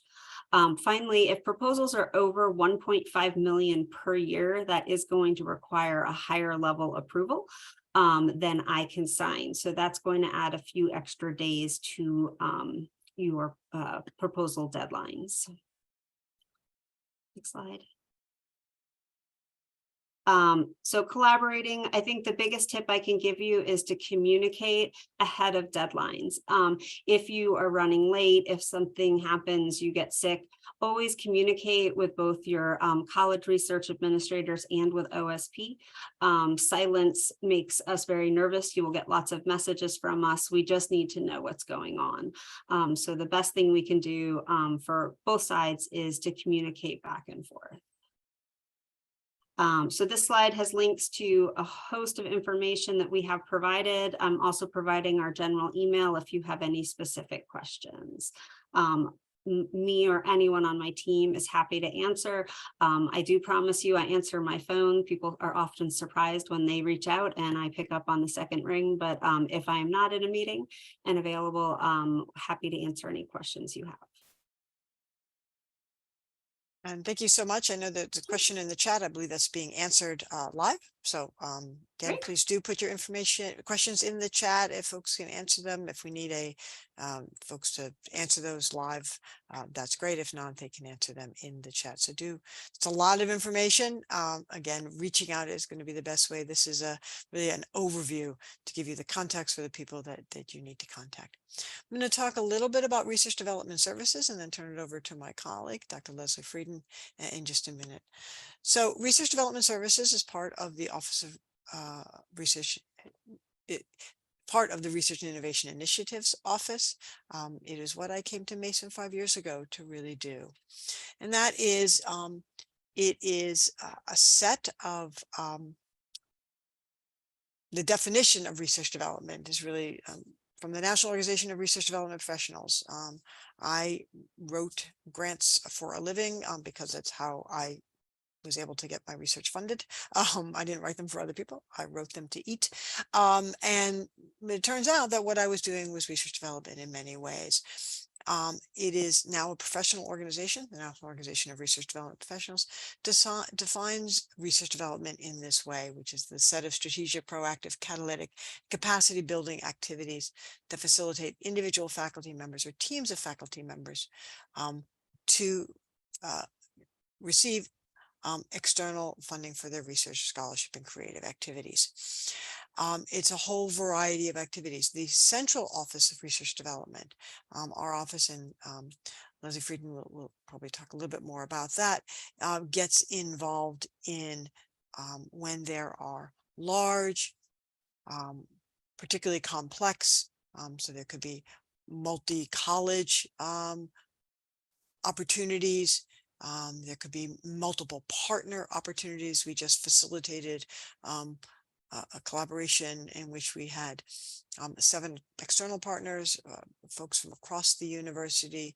We had 20 odd letters of collaboration that were also included. And so our office was involved in helping manage that, as well as we received some external support for that as well. So additionally, what we do is we manage the limited submission opportunities. I spoke a little bit about that. And then we also have some links on our website. My colleague, Leslie Frieden, also just did a grants highlight, developed a research development LinkedIn.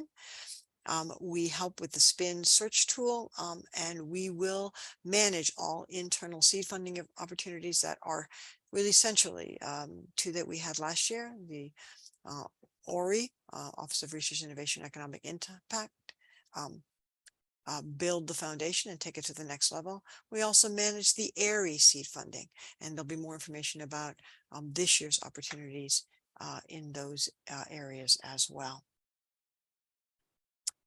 And I think, correct me if I'm wrong, Leslie, will you be taking over from here? Sure. So I'm Leslie Frieden. I am brand new to my role as Associate Director for Research Development here at Mason. And so I'm really happy to be here. I migrated here from the National Institutes of Health, where I served on the other side of the coin as a program officer for many years. As Rebecca mentioned, really our role is to help catalyze grant activity and shepherd you through the grants and funding process in a variety of ways. And we are located centrally, so we serve the full spectrum of Mason across the 3 campuses. And but what we particularly reach out and contact us at any time, but what we particularly focus on is major proposal development. So large, big money grants and large teams. And that's where we can most effectively help you through the grants and funding process. So in collaboration with our research institutes, of course, help connect faculty in different academic units.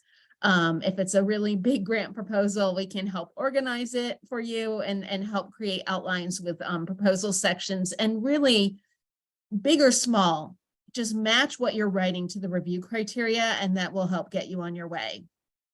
We can assist with consultation and other outside partners, and just really help you with your project and timeline management, and help coordinate meetings and draft supplemental documents, although you as researchers are developing the heart of the proposal, and then a helpful set of eyes to review and edit drafts, and help coordinate with our partners at Mason, and especially Office of Sponsored Programs. Next slide, please. And then helping facilitate external relationships, again, relationship buildings on top of what the institutes do as well, and meet and have conversations with potential partners and funders to really help understand what the opportunities are and connect them with faculty of interest.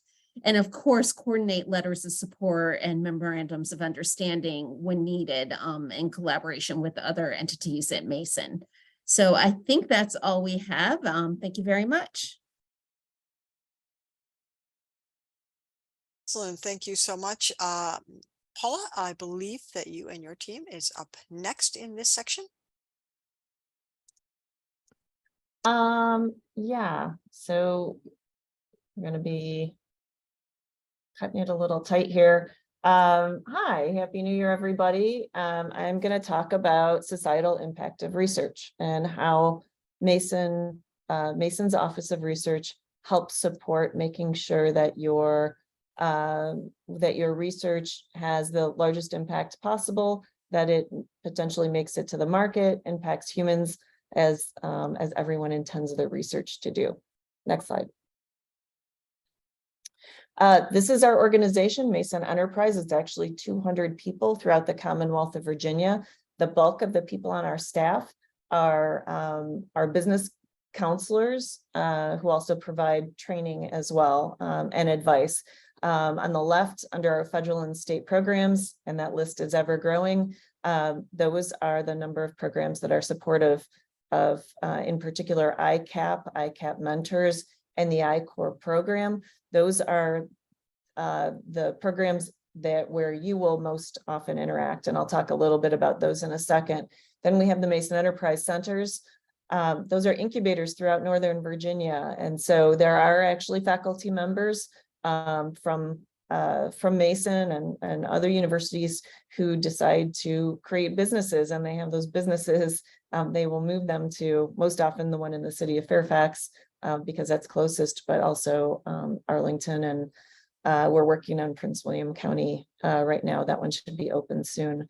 And then we have the Office of Tech Transfer. You'll be hearing from David Grossman in a few minutes. And we added recently a finance person to oversee this massive operation. We're very proud of our impact. So we helped 11,000 small businesses last year. About 1,000 of those were tech, and tech is our fastest growing. So we work a lot with researchers. Our funding allows Mason to be kind of the center of providing support, technology commercialization support, business startup support to all of the universities across Virginia. It doesn't matter where you are, you're probably getting, and if you get advice for a business, you're probably getting help from a Mason related staff member. As you can see, we provide strong support for women and minority founders and for veterans as well. And the 738 programs that we offered last year with those 20,000 attendees, those are no cost to you, and they're no cost to your students. So especially, undergraduate, graduate, in particular is a big area of focus, and doctoral students can attend any of our workshops. Those that are offered through the Small Business Development Center, you can see the alphabet soup on the left, the SBDC, the Procurement Technical Assistance Center, the PTAC, those are and the Women's Business Center. Those are the programs that we would call like undergraduate programs for developing businesses. And then those that are offered through the ICAP programs and through the Mason Enterprise Center incubators, which people from the outside like you can attend. Those are more of the master classes in starting businesses and a lot of focus on tech. Next slide, please. Oh, and these are the red boxes were what was new from the last year. We've been quite busy. The ICAP program, I don't think Josh Green is on, right? He's 5 time zones away right now. So the ICAP program are a group of mentors. They're experienced tech entrepreneurs. They're experienced in, they've been successful in their own right, and they work with university faculty. Again, it doesn't matter what university they're from, and they can help take your research to the lab. The ICAP mentors are successful entrepreneurs, as I mentioned, and they support companies that go from an ICAP program, which is kind of an introductory lean startup program, to those going to national I-Corps, which is a very involved program and very intense deep dive in making sure that your research makes it to the market. And of course, the federal agencies like to see that research makes it to the market, that it gets used by society, and that helps you get more research. They want to see that success rate. So we've supported more than 1,000 teams, faculty related teams that have gone on to raise about $100 million in total in funding. So it's quite a successful program. And we're launching both ICAP teams and I-Corps teams coming up very soon. So stay tuned and watch your inboxes for those labels on your email. Next. This is our strategy. So underlying is that we have a high functioning, inclusive, and connected entrepreneurial ecosystem. So our staff, we have a no wrong door approach. It doesn't matter who you go to, what program you go to, anybody that was on that giant slide, we make sure you get to the right place to move very effectively and efficiently through all of the things that you need. And we really have 3 pillars in our organization: to provide wraparound services to researchers, that's to you, to enhance societal impact of your translational research; 2, to connect world-class programs that support entrepreneurs at any stage; and 3, to establish our role as a university leader in the knowledge-intensive economy regionally and nationally. And next slide, or next click. We do that through providing faculty incentives, faculty education and mentorship, and awareness and gratitude to the faculty, and to make it easy to communicate how intellectual property works. And when you come to the Office of Tech Transfer, David's going to talk more about this in detail in a minute, but just so you know, Mason has a very generous policy towards faculty researchers, and the amount of the royalties that they are able to keep. We're about 10 to 20% higher at Mason than a typical university. Next slide. Also, there's counseling and mentorship, and we work very hard to develop relationships, deeper industry relationships, and bring opportunity for industry funding as well. Next slide. This is how we think about the services that we offer, is connecting researchers and entrepreneurs with potential customers, funders, talent, the places they need to do their work, and the technical support they need for the background. Next slide.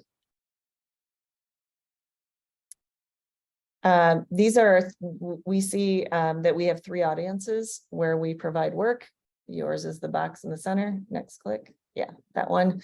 And that gives you an idea of what our approach is. One of the things we operate is the Mix, which is a hybrid makerspace, student incubator, interdisciplinary demonstration space in Horizon Hall in the center of Fairfax's campus. And we work with a lot of faculty.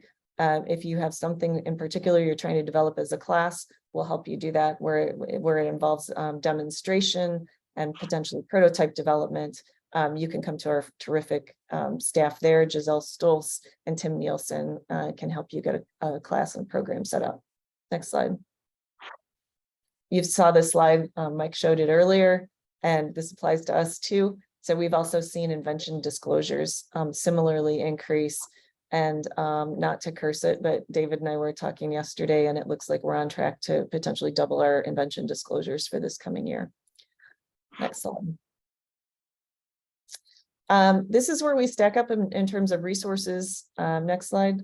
But one of the things that we've done in order to fill, these are all of the gaps that exist traditionally in federal funding, or Mason Enterprise, our group, tries to fill these gaps to make it easier for faculty and provide those things that maybe you weren't trained to do initially, and be able to answer those questions. And one of the things that we've done is we've staffed up our tech transfer office in the past year, aligning our research expertise with the 3 research institutions. So Sustainable Earth, Biohealth Innovation, and digital innovation. We have people on staff to specifically help in those 3 categories. Next. There's also a naturally forming innovation corridor among our 3 campuses, where we connect the incubators that are run by Mason, so they're internally run, the research operations, sources of funding, and support systems for lab to market work. Next. And I'm going to hand this over to David.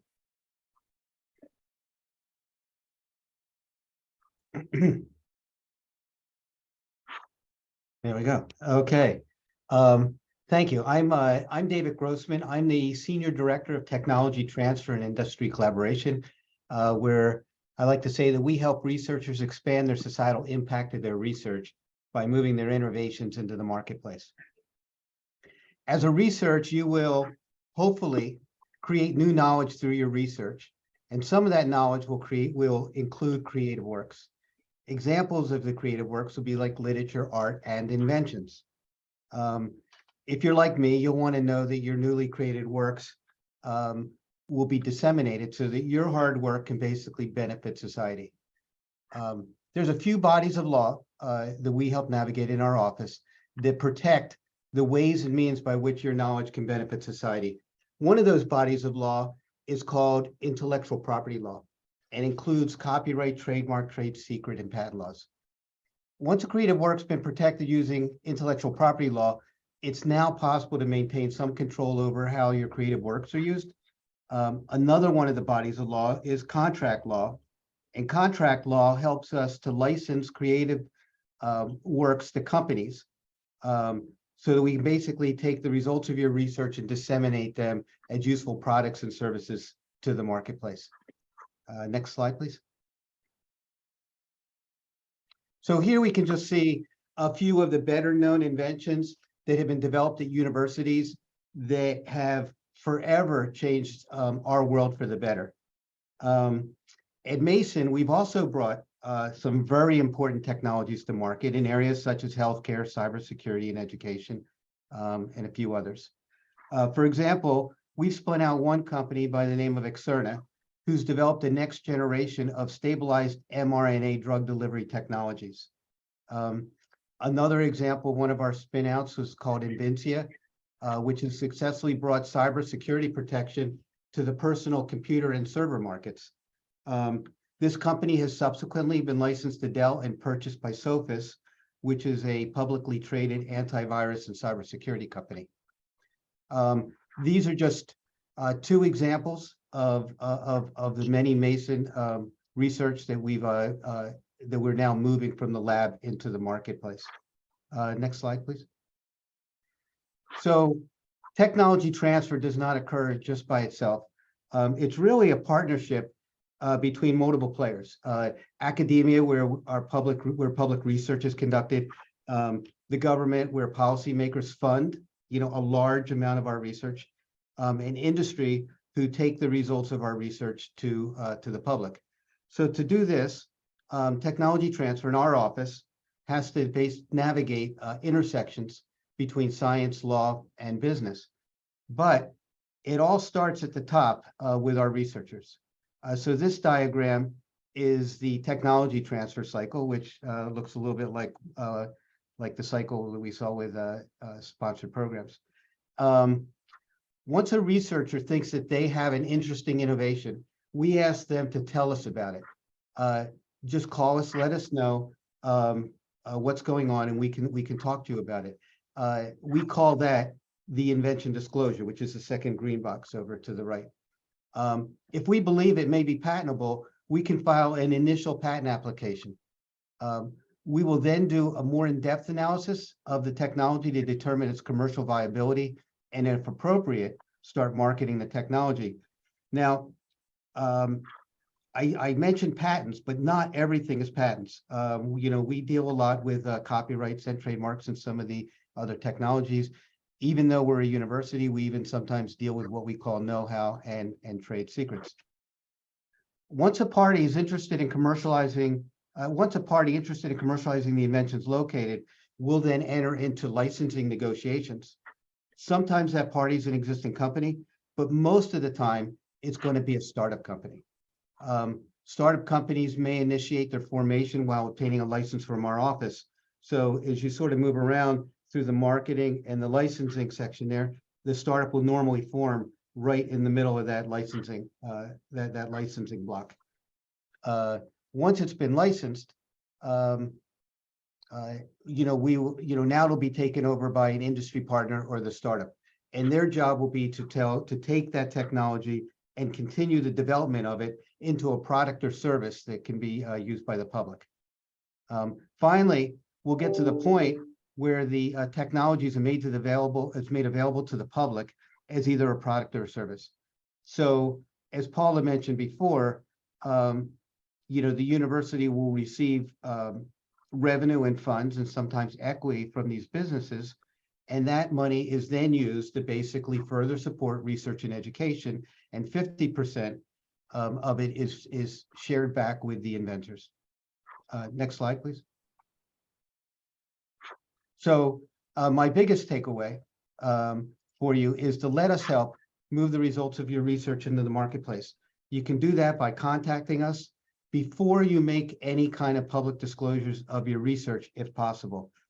Public disclosures include publications and conference presentations. Sometimes people like to wait after that, but disclosing technologies early is really important because we often can lose intellectual property rights if we wait too long. We have set up a mechanism in our office where we can quickly preserve, sometimes within a day, our ability to later file, for example, patent applications in the future. So in that case, we can sometimes work with a draft of a paper. We can work with a copy of a poster that's about to be presented. We can sometimes work with just notes that you have. We do not need to wait until everything is more perfected, or preferably not after a publication or a presentation is made. So in summary, our office facilitates the transfer of inventions and creative works into the marketplace. We are the commercialization interface between the research industry and entrepreneurs. We also manage the university's intellectual property. We report, as required by federal law, inventions developed using federal funds to the federal agencies who funded the inventions. And we license the university innovations to startups and industry. And finally, as we mentioned before, we distribute 50% of the licensing revenues back to university researchers.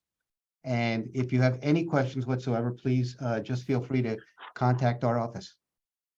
Thank you. Thank you so much, David. Again, please, if you have questions, and it's a lot of information, I want you to put that information in the chat. Also drawing people's attention to the fact that Leslie has put information in about the Faculty Matters workshop that we have this afternoon on Grant Writing 101, and the registration link for that. And with that, I would like to introduce my colleague, Dr. Jayshree Sarma from the Office of Research Computing. Good morning, everyone. It's nice to see you all here. I'm Jayshree Sarma, like as Rebecca introduced. We manage the research infrastructure for the researchers on campus. Next slide. These are the main services we provide, and I'll talk about it in detail. Next slide. Our bulk of our support is providing compute infrastructure. So the Hopper cluster was brought into production last year. You might hear the word Argo, which was our earlier cluster and which will be retiring by the end of this year when we move everyone onto Hopper. Hopper cluster has 4 login nodes. 2 login nodes have an additional GPU card so that if you're doing some kind of a GPU-based work, you can use that to build whatever the software you need to compile things like that. So the cluster consists of 162 CPU compute nodes, which have cores ranging from 48 to 128, and also memory from 192 GB to 4 terabyte memory. So if you have something that needs a large memory, you can run your code on it. And we have 24 GPU compute nodes. Each compute node has 4 A100 8GB NVIDIA GPUs. So we have a total of 96 A100 GPUs. And we also have the 2 DGX NVIDIA boxes, each of which have 8 A100 NVIDIA GPUs. So we have a lot of GPUs, and I just want to point out that this cluster is also a condo model cluster. We have 45 CPU nodes that were bought by a group of faculty and 10 from their awards, and also 10 of the GPU nodes have been purchased by faculty from their awards. So it's, so if you're going to be writing a proposal and you want to add notes, please come talk to us because we can work with you and how to, ask for the right resources. All these compute nodes are connected on the back end through 100 gigabit InfiniBand, and it's connected to a fast scratch storage, so its access will be fast. We also provide storage for home and projects, and the entire cluster is a Linux-based cluster, and that was the biggest complaint, that people had to learn Linux. So now we are using the NSF-funded Open On Demand, which is a web browser-based GUI access. So you don't need to learn Linux, which is a huge improvement for using the cluster. And these are some of the applications we have on it, like the Jupyter Notebook, MATLAB, RStudio, Stata.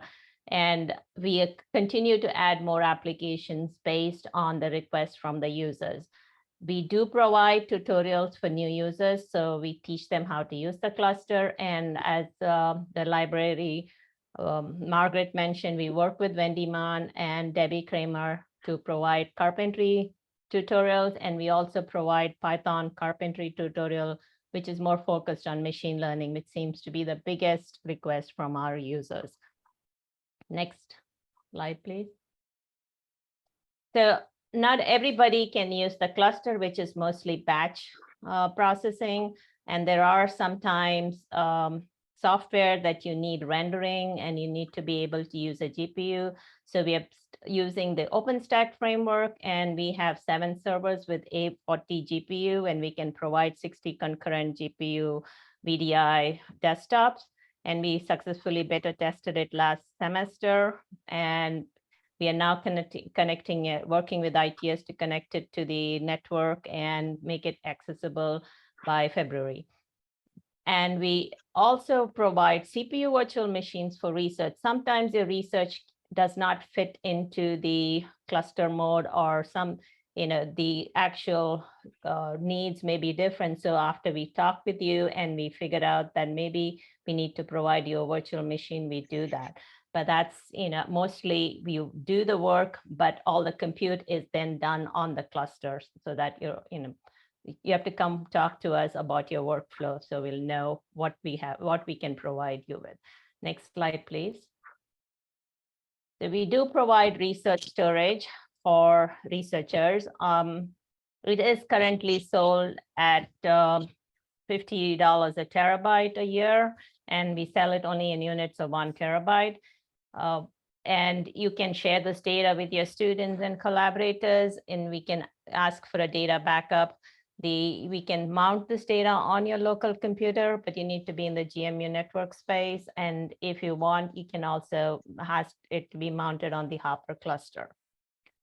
Currently, our research storage is 5 years old, and so we are looking at a new model. And it might not change, but it may be the same, or we might decide, we'll buy bulk of the storage the first year instead of charging every year, which seems to be the request that most faculty are been asking us. And so if you're going to be writing a proposal and you're going to request storage, please talk to us, and we can work with you to work the costs to put in your budget. Next slide, please. Some of the other services, we manage the secure research computing servers, but you would be working with OSP first to figure out whether you'll be using the SRC system or the CUI system set up by ITS. We also manage the REDCap survey tool for non-sensitive data. The sensitive data REDCap is maintained by the College of Health Policy. And we also, we have the Qualtrics site, Mason site subscription, and we manage the research side at our end. What we have been doing is setting up a data transfer node to use the Globus online tool for sharing and transferring data with external users. We have in the past used things like FileCloud, Nextcloud to set up transfer of data. But we find that, having Globus, since we already have a subscription, we want to use that more than any of the other two. So we are in the process of setting up a data transfer node so we can share data that you want to share with external collaborators. We also have an instance of GitLab for code, and we are just dipping our toes into cloud computing, and more to come. We can work with you. If none of our resources can help you do your research, we can look at cloud options. Next slide, please. And finally, the new one that's coming online is the Visualization Virtual Reality Lab in the Research Hall. Its opening has been slightly delayed due to supply chain problems. It's going to have an 18-foot by 7-foot video wall for immersive experience, and we'll have 2 virtual reality pods. So this is a sketch. This is going to be the wall, and this glass doors on the other side would be the virtual reality labs 2 pods, 10 by 10 pods. So that's something that's going to be coming, and it'll be opened in phases. We're expecting it to open in March, at least for the video wall. And then by summer end, I'm hoping we will have the whole lab functional. That's about all. And if you have any questions, please don't hesitate to reach out to us or to me. You can send an email, and then we'll work with you, understand your workflow, and tell you how you can, how we can help you with your research. Thank you. Thank you so much, Jayshree. We are a tiny bit ahead of schedule. And so I have texted our 2 presenters who I think we're planning to be here at 11:30. We can, and Leslie, I'm going to ask you if we want to take just a 5-minute break to make sure that they can get to us. We can do that. I will ask the folks be back at 11. Probably just like 11:28. If we could do that, that would be great. I forgot one thing. Sure, please. I do have a facilities and equipment template. So if anyone is writing a proposal to NIH or NSF, they can reach out and I can send it to them. But if you have a place where you can put it, for researchers, I can send it to you too. Thank you. And also, again, this also could be a time if people do have questions, you can raise your hand or put your questions in the chat since we have a bit of time. I'm not going to pause the recording until I find out if anybody has any questions. If you do not, or you certainly can still put them in the chat, I am going to pause the recording and we will start back at 11:30. Yes. Share the slides that you shared with us. And that is on involving undergraduate and graduate students in your sponsored research, scholarship, and creative activities. This is something near and dear to both Bethany and Lawrence's hearts. So with that, I will let you take that away. I am going to be your driver. Thank you, Rebecca. Good morning, everyone. Welcome to this session. I see 45 people in the chat. So again, like Rebecca said, we are big advocates, whether it's me as Associate Provost of Graduate Education or Bethany as Associate Provost for Undergrad Education, to engage our students in research, especially external research, from grants or any other external sources that faculty members may receive.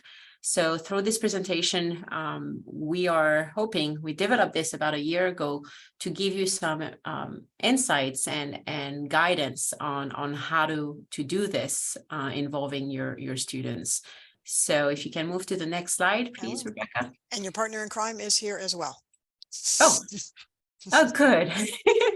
So Bethany, I'll let you jump in. This is your part, I think. Or you want me to continue?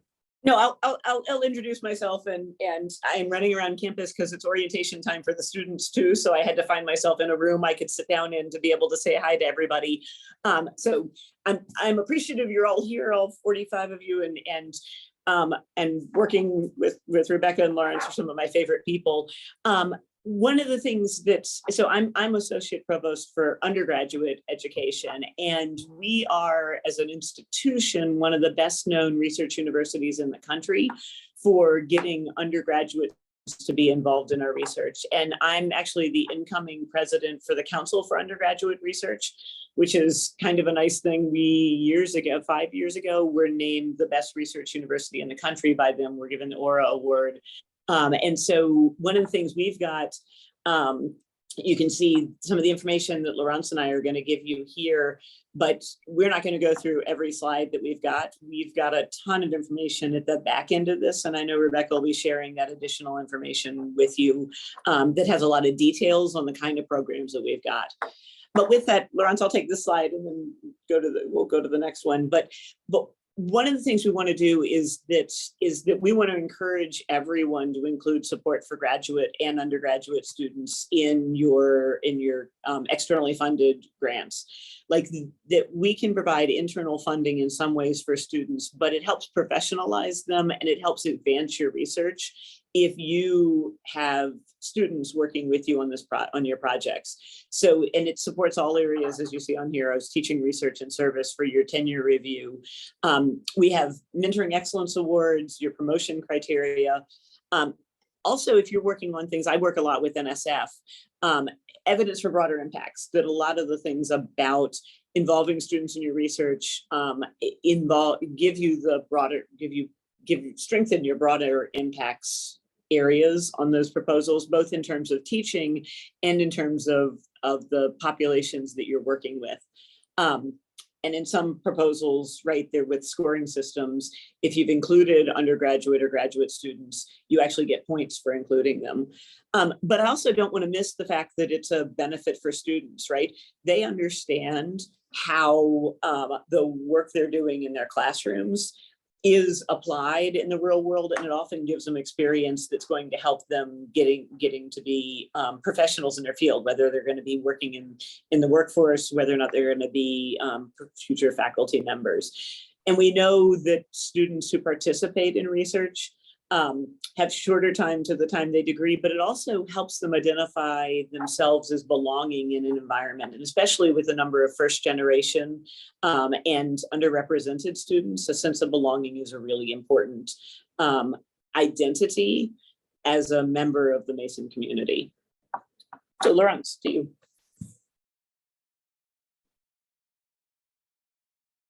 You're still on mute. So we wanted to get, in addition to that, win-win kind of partnership between the faculty members and the students when you engage our students in research, I wanted to spend a little time discussing the different types of proposals that are known to support graduate and undergraduate students. So you see on the slides the three different columns. The first one is grants that are designed for students as assistants on faculty design projects. So these are more kind of the typical, I would say, projects that you may be familiar with already, where you have your research projects that you're proposing, whether it's in relation to a project you already have ongoing or a new project that you're starting in your area or your discipline, and you include students into that particular proposal. So that usually requires a clear description of your student role and how it would advance the aims of the project.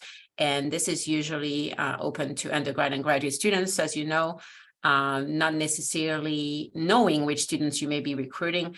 And if awarded, this is when you start thinking about the students that you want to work on your projects. The middle column here are projects that are more specific for students directly to apply to under the mentorship of a faculty, a mentor. These are NSF GRFPs, F31s from NIH. There are many others that are open for students to qualify to under the mentorship of faculty. In this particular area, that really requires the mentoring between the student and the faculty member in terms of the educational plan, also the merit of the project and the educational value that the project will help the students and their professional and career goals. In this particular case, usually, the students are named. Undergraduate students usually require a clear recruitment strategy. Maybe Bethany can add a little bit more onto that after I'm done with this slide. And then that requires an assessment plan for the student experience usually. And then lastly, and that's something that we're really trying to expand here at Mason. These are faculty-driven proposals that are specifically open to enhance the student experience in terms of research, educational, or professional. And examples that you see on the right-hand column are NSF NRTs, IGEs, T32s offered by the NIH, and others. So this will be a team of faculty members proposing along, with obviously a research question or several research questions.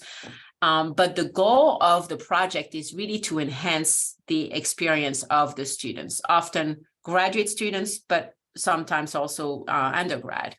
And that's the kind of things that as an R1 institution, I would love for the graduate division to help you as PIs be more competitive with, because that's a great experience for faculty members, but it provides that additional experience and funding for especially graduate students, but also undergrad at times.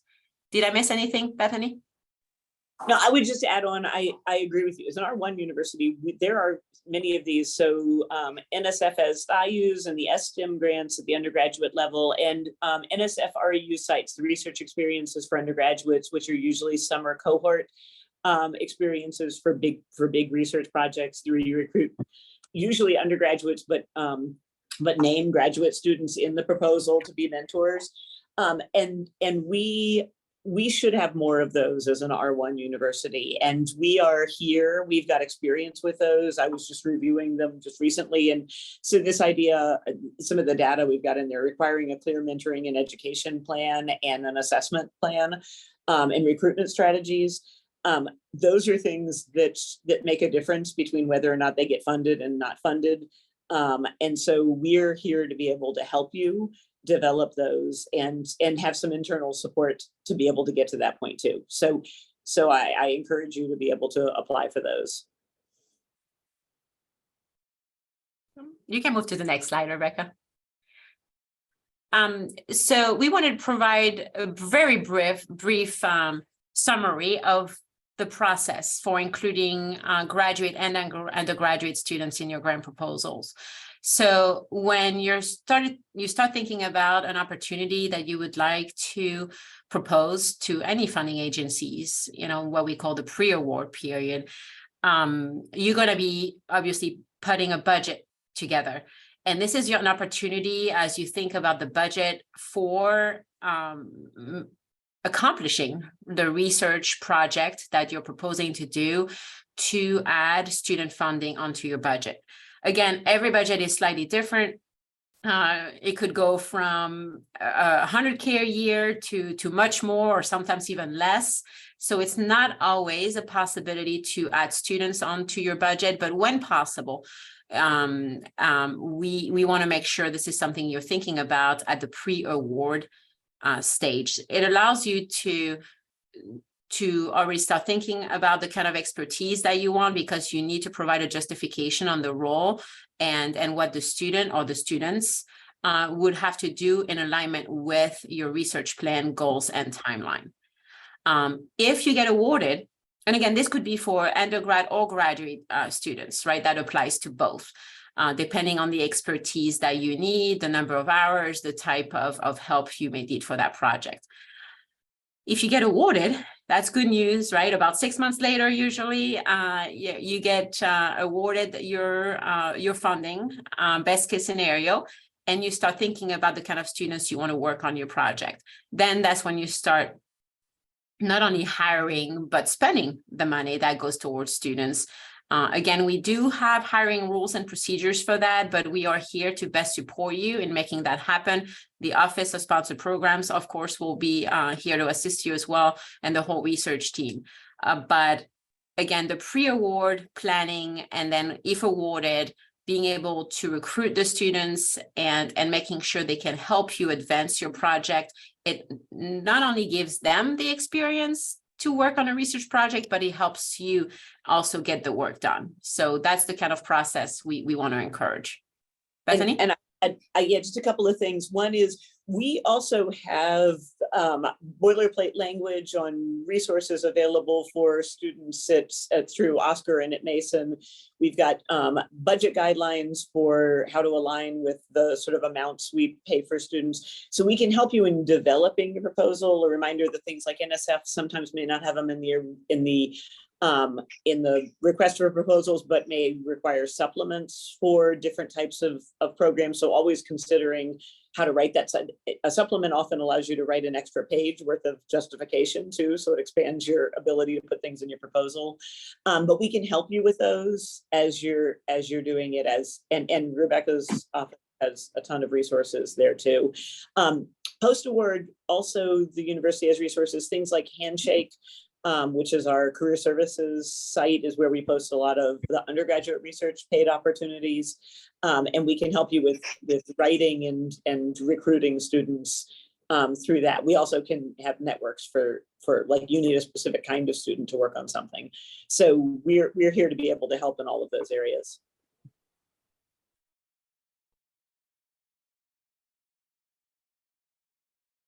All right. And I'll do the left column and then I'll let you do the right column, Bethany. We wanted to guide you a little bit towards what the budget could look like in your grant proposal. So on the left-hand side, graduate students, the typical way to hire them on sponsored research is through a GRA, graduate research assistance or assistantship.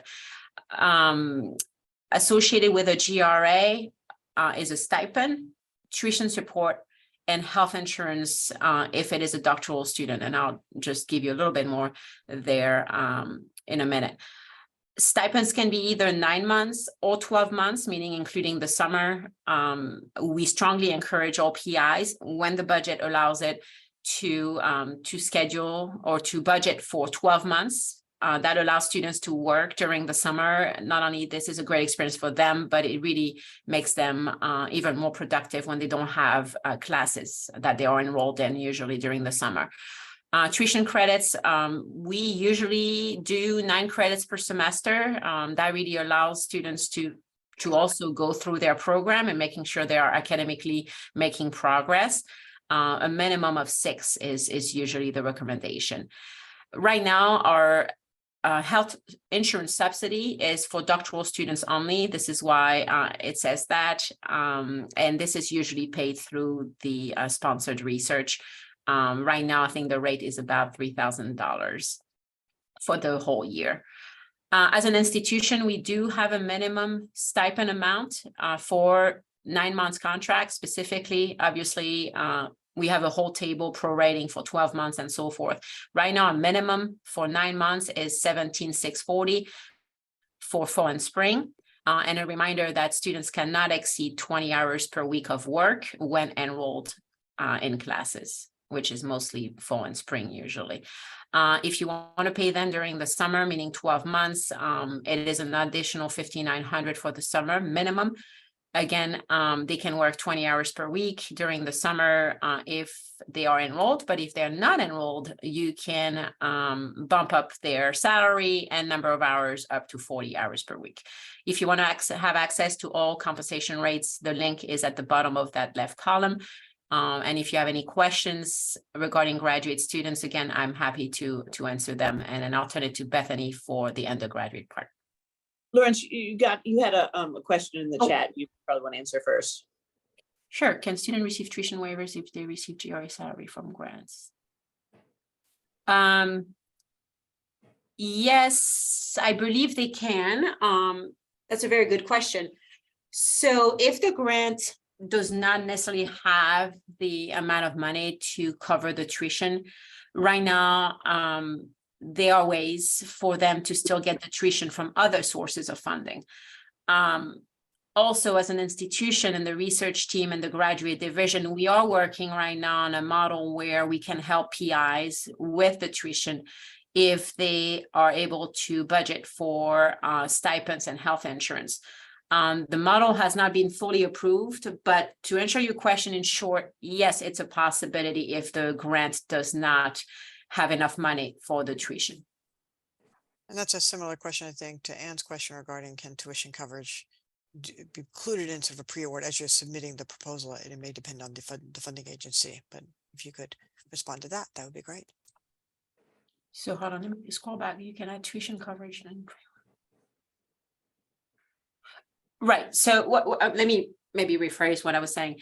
When you budget for your grant, ideally you would budget for the stipend, the tuition, and the health insurance, especially if you're planning on hiring a doctoral student. But what I thought the question is if you do not have enough money to do all this, right, in your budget, you could potentially budget for the stipend and maybe have another source of funding to cover the tuition of your student. But ideally, everything will be covered through the sponsored research money. Yeah, I think it was a yes and kind of question, two different questions. So yes, you can budget it if you can, and if your project allows, and if your project doesn't allow, maybe there's some other alternatives. So thank you for that. How about international students? So we do have a policy right now that applies to doctoral students and MFA students, where if they are meeting eligibility criteria, meaning a 20-hour assistantship, and I can provide the link in a minute when Bethany starts covering her part, which makes students in general, including international students or other out-of-state students, eligible for in-state tuition. So the way this works, again, eligibility criteria are met, they are eligible for in-state tuition. And just so you know, this is a little bit of financial information here. Yes, your students will be eligible for in-state tuition, but that differential is still a charge at your college or school level. But it's not the responsibility of the PIs or the department specifically. So I'll talk a little bit, and I don't see other questions popping up right now there. I'll put the link. Okay. So for undergraduate students, we usually hire as student wage workers. The fellowships and so forth are more complicated for undergraduate student financial aid. So hiring as a student wage worker is usually the easiest way to not affect their other financial aid that they're getting. Our normal rate is if they're working 10 hours a week over the course of a semester for 15 hours a week, about $2,000 is about what we pay. It may vary by unit, but we do a minimum rate of $12 per hour per student. It can be higher. Undergraduates, normally the expectation is 10 hours a week on a project, but they can go up to 20 hours a week while they're taking classes. And during the summer, what we try and match is what the NSF REU program does. And right now it's about $6,000 for a student for a summer, and they can work up to 40 hours a week, and they normally have about 12 hours a week.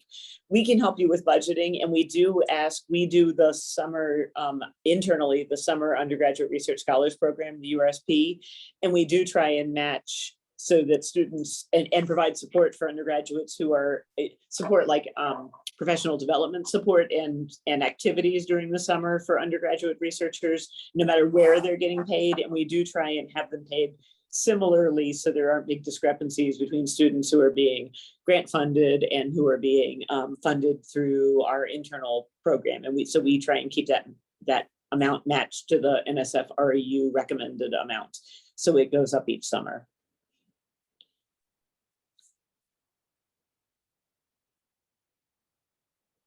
So this is somewhat a lot of information in a short period of time, just to 4 slides, right? There is so much more. Rebecca will be adding more funding opportunities for your students from both the undergrad and graduate divisions, respectively. But if you have any questions, Bethany and I and our respective teams are here to answer them in terms of how can you work with students, mentor students, support students through your sponsored research, how you can hire students. There are a lot of different questions you may have, and that's okay if you don't have the answers. You do have the support system through the different offices and Rebecca's team to help you be successful. So let us know if you have any additional questions. And we will provide these slides and also the additional slides. There's a whole bunch of slides that you're not seeing right now that we will provide. Question about master's students, can they pay in-state if they're international? And again, I think Lauren's put the policy in there. The link So to the right now the policy. policy is only for doctoral and MFAs. We are looking at potentially expanding the policy to masters, but right now the answer to the question is no. That does not apply to masters. I want to be mindful of folks' time and their need to probably take a little bit of a break. We are a little bit over, which is okay. We can push lunch a little bit. We were supposed to be coming back, I believe, at 12:15. If people can take, again, I want to give you half hour coming back. But 12:25, I think, if folks can do that, that would be great. We will, we have a little bit of wiggle room in the afternoon. So I am going to pause the recording. We will put in the chat to please come back at 12:25 and we will start there. Thank you, Laurence and Bethany. Again, everyone will get these slides and have folks contact information for them. So Sounds good. I put my email in the chat if Bethany wants to put hers directly. It's also on the slides, but just in case people will save that. So thank you for inviting us, Rebecca. Absolutely. Yes, thank you. We appreciate it, and we look forward to hearing from everybody. Okay, we'll see everybody at 12:25, and I'm going to pause the recording now. Thank you, everyone. So I'm starting the recording again, and as I said, welcome back to folks that took a lunch break. And I really appreciate my colleagues in the Office of Sponsored Programs, particularly in Contracts Office and the Araya Office, that we're able to just push the time just a little bit to give everyone the full 30 minutes for lunch. I'm going to share my screen again. And I am going to ask that my colleagues from the Contracts Office, Eileen Gallagher, to come online, unmute herself, and introduce herself. And I will be driving your slides, Eileen. Okay, thanks, Rebecca. Hi, everyone. Your camera is off, is that? It is, and there's a funny reason for it, but anyway, if it's okay, I'm just going to continue on. Oh, absolutely, no problem. I just want to make sure you know. Thanks.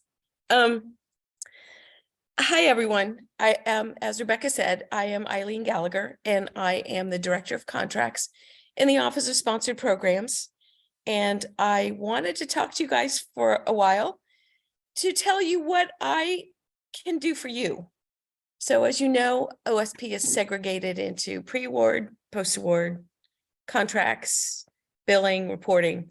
So within the contracts area itself, we have kind of a foot in the pre-award door and a foot in the post-award door.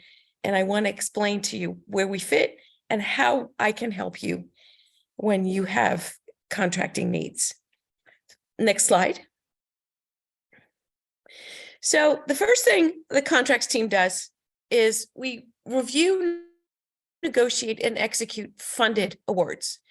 These include grants, contracts, incoming subawards, collaborative agreements, memorandum of understanding that have funding associated with them, purchase orders, or any type of basic research agreement. I've seen things that have bizarre titles, but if there's funding attached, then my team steps in and helps to review and negotiate and provides the authorized university signature for those awards on your behalf. Next slide. We also review, negotiate, and execute unfunded awards. So if there are ancillary awards to your sponsored research agreement, or you're in preliminary talks for a collaboration and you need a non-disclosure agreement or a data use agreement, data sharing agreement, material transfer agreement if there are biological samples being shipped back and forth. If you need a teaming agreement, or if you're asked to execute a teaming agreement by your sponsor, If you have an unfunded MOU or an unfunded collaboration agreement or any kind of membership agreement with no fees associated with it, anything that's legally binding the university, those come through OSP contracts team as well. So when you get one, you're going to reach out to me and my team, and then we will kind of take it from there on your behalf, keeping you posted as far as the progress we're making and asking you any questions we might have along the way. Next slide. Oops. Not quite sure what happened there. Working on it. Thank you. That is odd. There we go. There we go. Appreciate that. We also draft, negotiate, and execute outgoing awards. So if you have a sponsored research project that has subcontractors, we're going to issue those subcontracts on your behalf. We're also going to work on any non-disclosure agreements, team agreements, or data use, data sharing agreements that are going, that are going out as opposed to we are being requested to execute them. So we work on those on your behalf, again, keeping you updated on the status and then asking you relevant questions that we might have along the way. Next slide. We will work directly with the sponsors on your behalf. We work and we have, I have a team of, I think there are 6 of us now, and we have collectively lots of experience working with different types of sponsors, federal, state, local governmental sponsors, other universities, not-for-profit foundations, a lot of commercial entities such as, your big corporations and industry. And we also have lots of experience and we'll work directly with the foreign entities, any foreign sponsor you may have, or any foreign entity that's providing you data or materials, whatever you need. We will work directly with the sponsors and negotiate those terms consistent with those of a public university and state governmental agency in the Commonwealth of Virginia. So we run the gamut. We have great experience and are happy to work with any type of sponsor you bring in the door. Next. So as I mentioned, George Mason University is a public taxpayer-supported educational and research institution and a state governmental agency of the Commonwealth of Virginia. So the status we have affects what types of provisions we can accept in our sponsored research agreements. We have a few provisions that are absolute deal breakers. In other words, they're just contrary to Virginia law, such as indemnification. There is a section of the Virginia Code which specifically states that public universities in the Commonwealth are prohibited from committing the Commonwealth of Virginia to indemnifying or holding harmless outside parties. So we have a law that backs our position when we're challenging a sponsor to edit the language if they include an indemnification provision.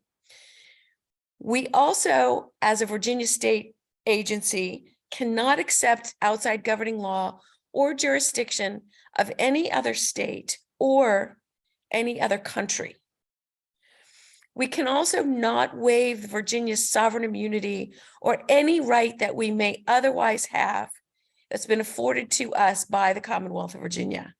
And we also cannot agree to commit taxpayer money to the payment of damages, interest, or attorney's fees. Now, having said all this, don't panic, because I have, over my last almost 20 years in the contracts department in OSP, come up with some very creative and acceptable substitute language that in almost every situation, we can come to some sort of agreement with alternate language, which will make the sponsor happy and will remain in compliance with the Virginia Code and Virginia Attorney General opinion. So we do have restrictions and boundaries, but we can be creative, and I have lots of substitute provisions to offer, which are mostly very successful. Next slide.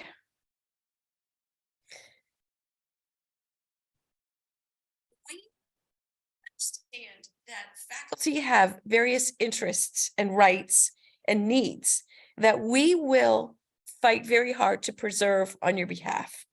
We will fight for your ability to publish to the greatest extent possible. If the agreement is not export controlled or some other national security provision is applied to the research results, we will fight to get you the greatest ability to publish, not just you, the PI, but you, your research team, including graduate research assistants, who I know need to publish in order to get their degrees. So that we hold sacred on your behalf, and we will fight to get publication. And if we ever accept any type of publication restriction, it will never be without your knowledge and consent in advance. So you will, of course, be brought into the conversation and the discussions and be made aware of the problems or impasse we might be reaching with a very rigid sponsor.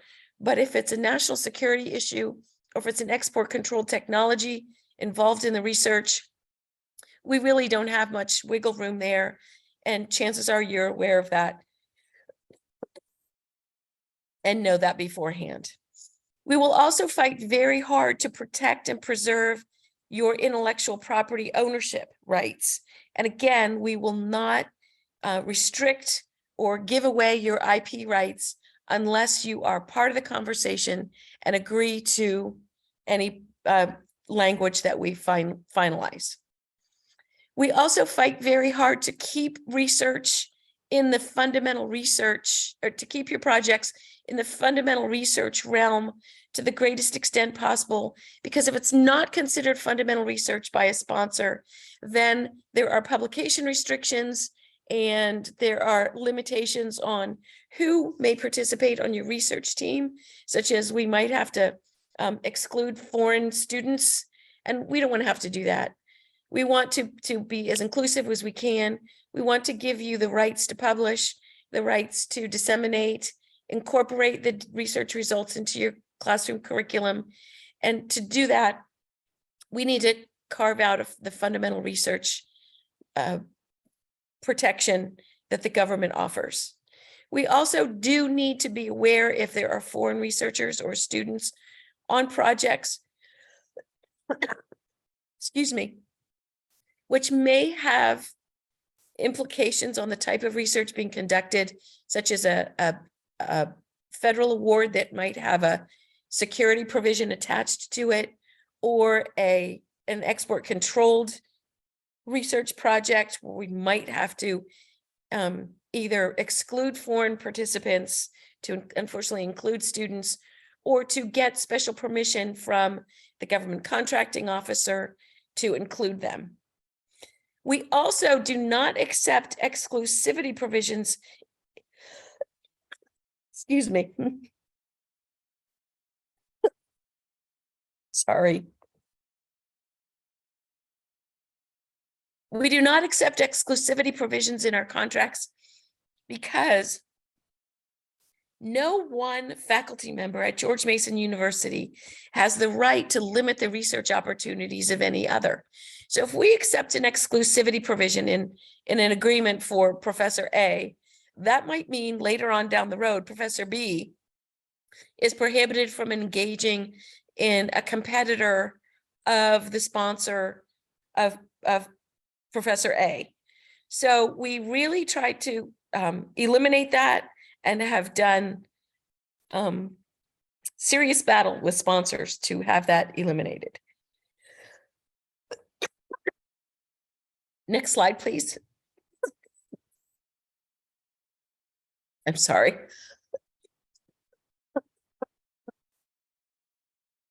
So signature. Oh, I knew this would happen. I'm so sorry. Well, yes, I can classify.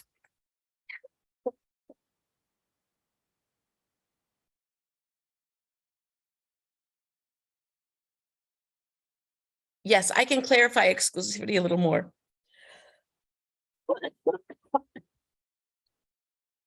Sorry, I have a terrible cold that just will not go away. Okay, so exclusivity. A lot of faculty members will, a lot of sponsors will give us a teaming agreement that says, well, let me back up a little further. So every sponsored research agreement, whether it's funded or unfunded, is in the name of George Mason University. We are the legal entity executing the contract. It will not, you as the PI will be identified as the individual responsible for performing under the agreement. But George Mason is the named party. So if we accept an exclusivity provision that says, for example, George Mason University will be, how are these worded? Will work exclusively with Raytheon on this proposal. Or for this to submit a proposal under this government solicitation. Well, if we do that to Raytheon and another professor in either the same department or a different department is now prohibited from submitting a proposal with a different collaborator under the same solicitation. So unless there is a limit to the number of proposals that an institution can submit on behalf of one solicitation, then every faculty member has an opportunity to seek that agreement, to seek that award. So we can't let one faculty member's, the terms and conditions of one faculty member's teaming agreement preclude an opportunity for another faculty member. Okay, so the one other important point I want to mention is that you should never sign any legally binding agreement yourself. The university has a very strict delegation of signature authority process, which does not include faculty or deans. Personal liability may result if you sign an agreement that the university cannot back up. Agreements, as I mentioned, are in the name of the university, not you as individuals, and not centers or departments, colleges, schools, units. No, it's always George Mason University. So if you sign an agreement, even if it's an unfunded agreement, and George Mason University cannot accept the terms of that agreement to make it acceptable to us, then you as a private individual are on the hook for that. So if there's any liability or damages, the university cannot come in and back you up. So if you send everything to OSP, we will make sure that the appropriate authorized university official signs the agreements to help protect you from personal liability. And also to make sure that they do comply with the provisions and restrictions placed on us by the Commonwealth of Virginia. So there's no liability or issues anyway. This actually, it may sound like an extra obstacle, but it really does protect you in the long run. So I have one more thing I want to say before I finish up. And again, I apologize for my coughing spell. I knew this would happen. But anyway, I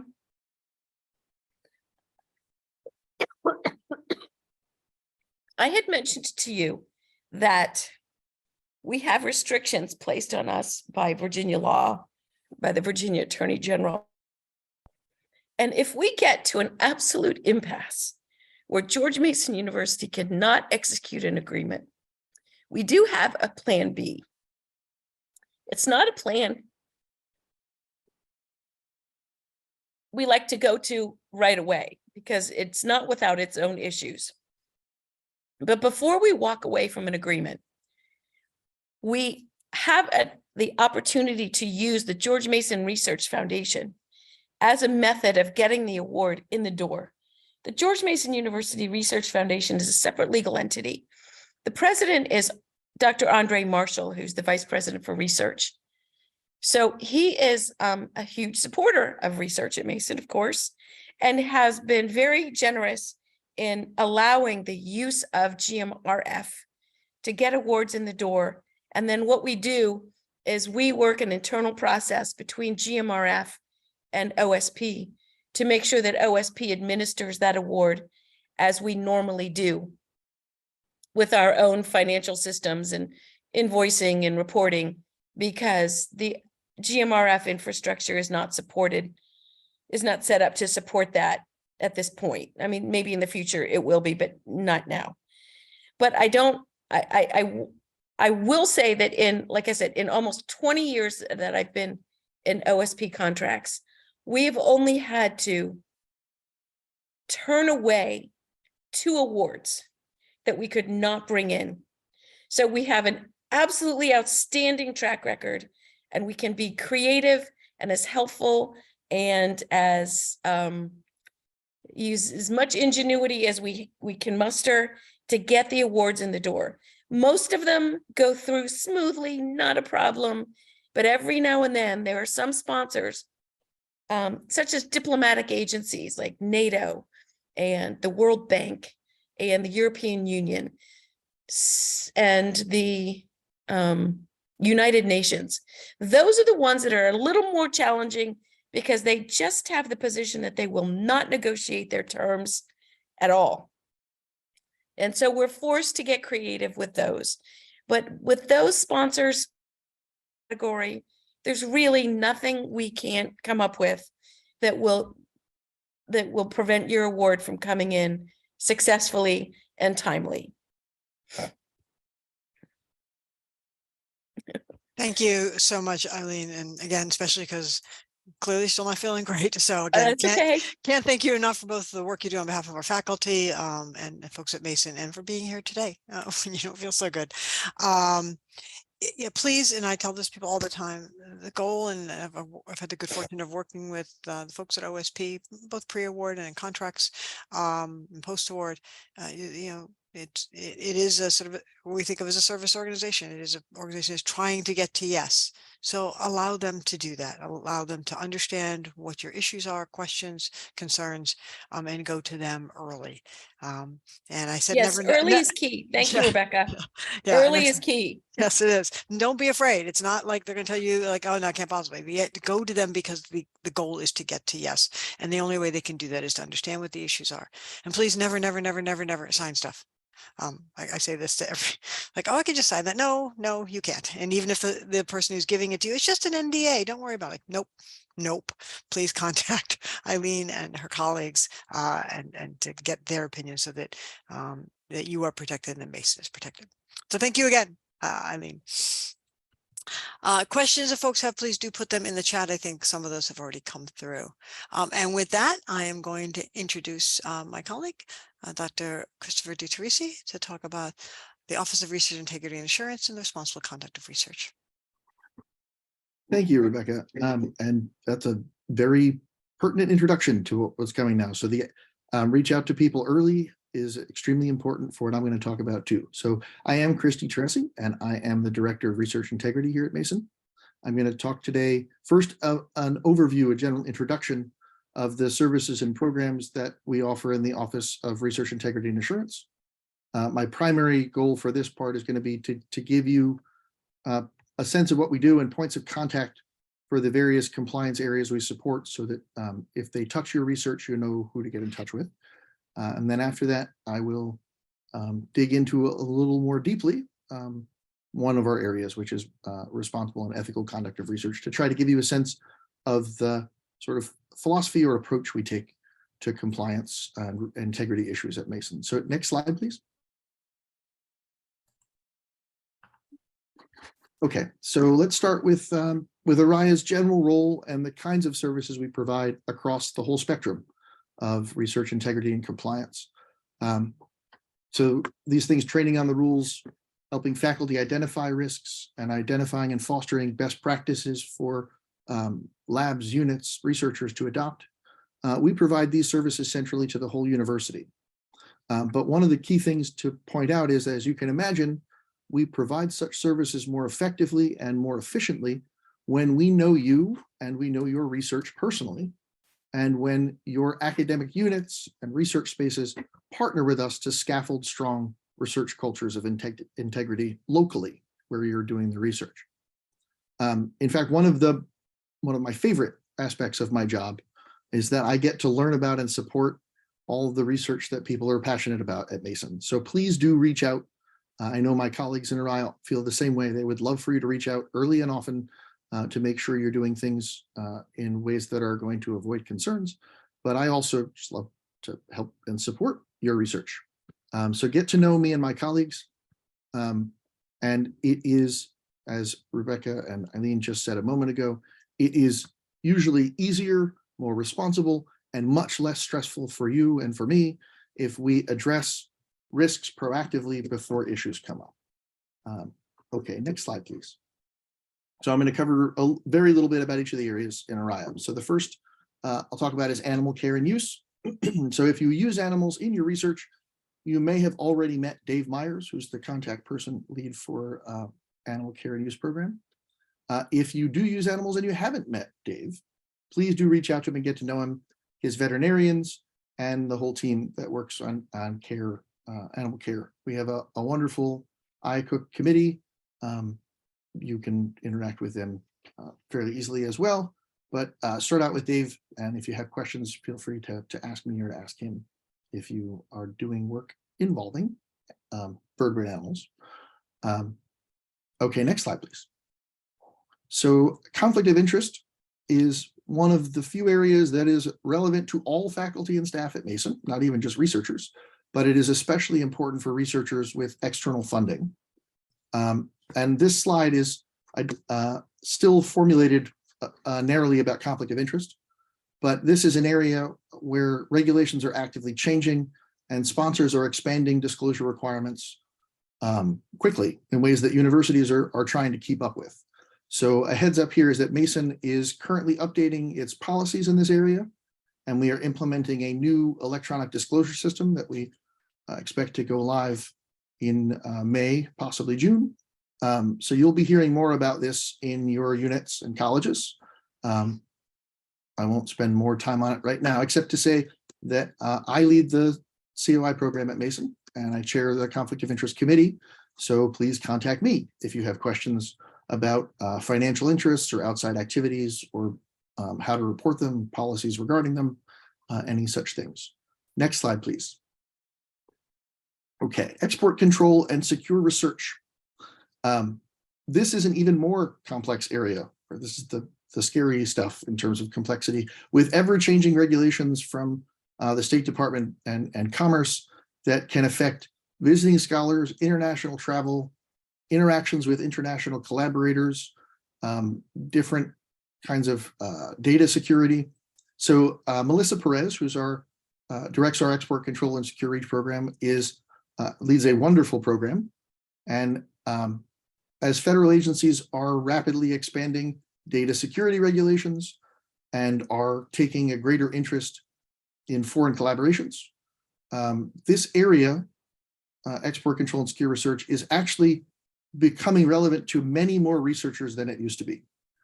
So Melissa has rolled out a new training on international collaborations to all the colleges, international collaborations in foreign travel. I'm not sure all the colleges have rolled them out to faculty yet. They're available, but there are different plans for how to, but it should be on your radar as coming soon if you haven't already taken it.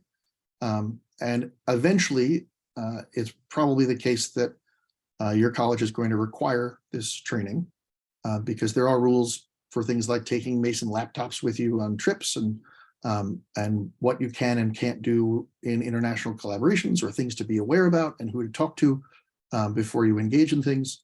So the main thing is this area in particular is one in which non-compliance can draw severe and unwelcome attention from the federal government. It is really crucial that we partner with you in this area so that we avoid concerns. And if concerns do come up, that we are standing arm in arm with you to provide you effective support. You do not want to be in this alone, and you shouldn't be. So please do make sure that you talk to Melissa or to me about export control, secure research, international collaboration concerns. Next slide, please. Okay, in our human subjects and IRB program, many of you will do human subjects research and will be familiar with such human participants programs.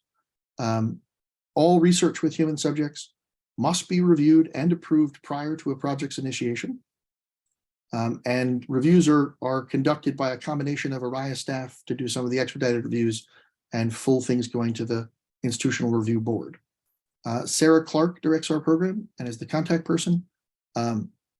If you have questions, please reach out to her. She's and her team are wonderful and very responsive and have lots of excellent relationships with researchers at Mason who work with IRB. You can go ahead to the next slide. Okay, so research misconduct. I also don't plan to spend a lot of time here.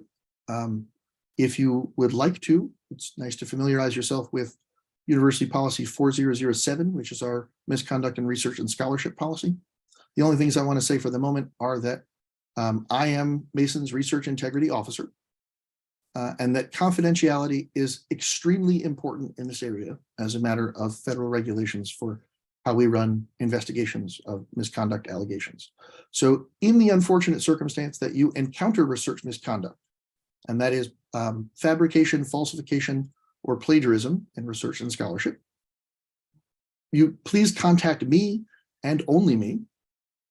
When you contact me, simply say in an email or a voicemail that you need to discuss a research integrity matter and give me a phone number where I can reach you. Do not go into the allegation or give me details in the initial contact. I will follow up with you right after and determine if we need to set up an intake interview to record an official allegation and get things started. So there are lots and lots of ways that people can do what are called detrimental research practices that compromise research integrity. Most of those you are welcome, in fact, encouraged to talk about with your students, mentors, colleagues, department chairs, right? Everybody about what you should do and how you could do it better.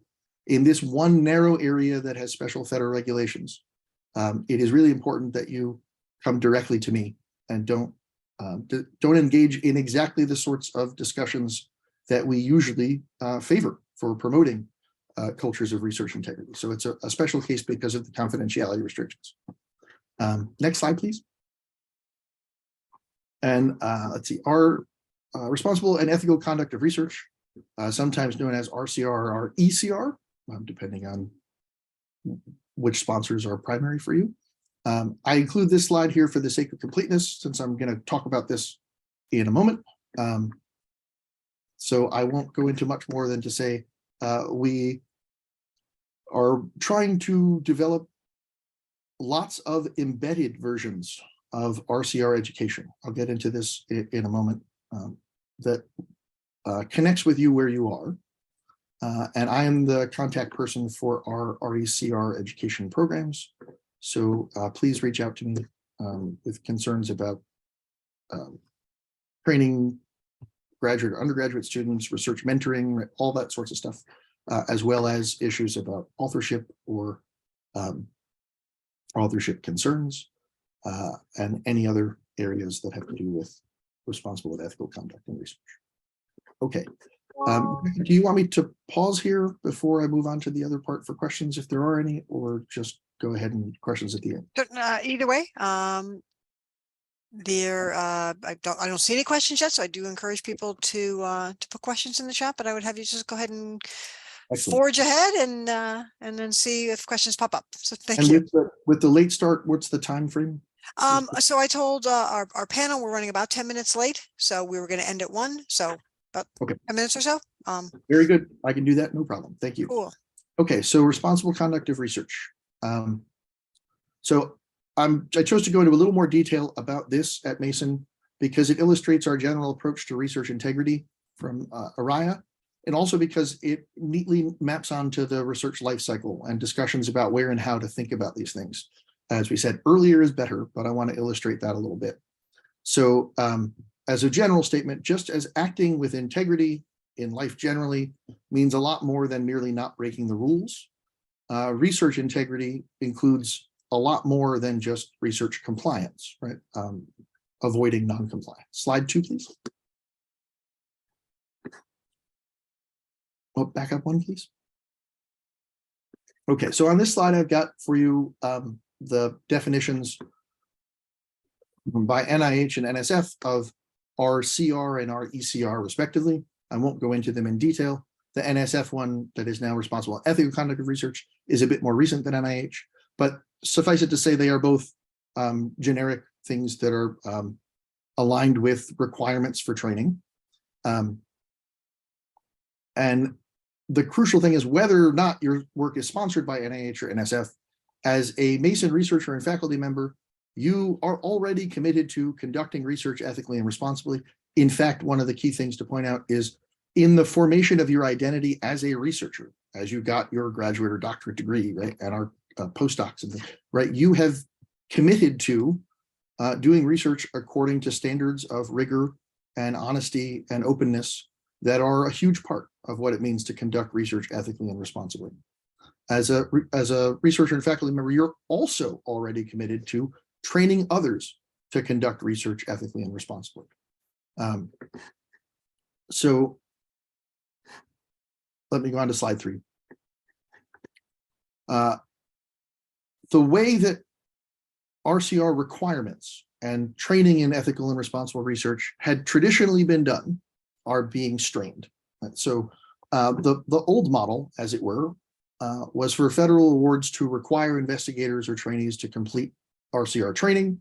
They still require that, and in fact, the requirements are growing.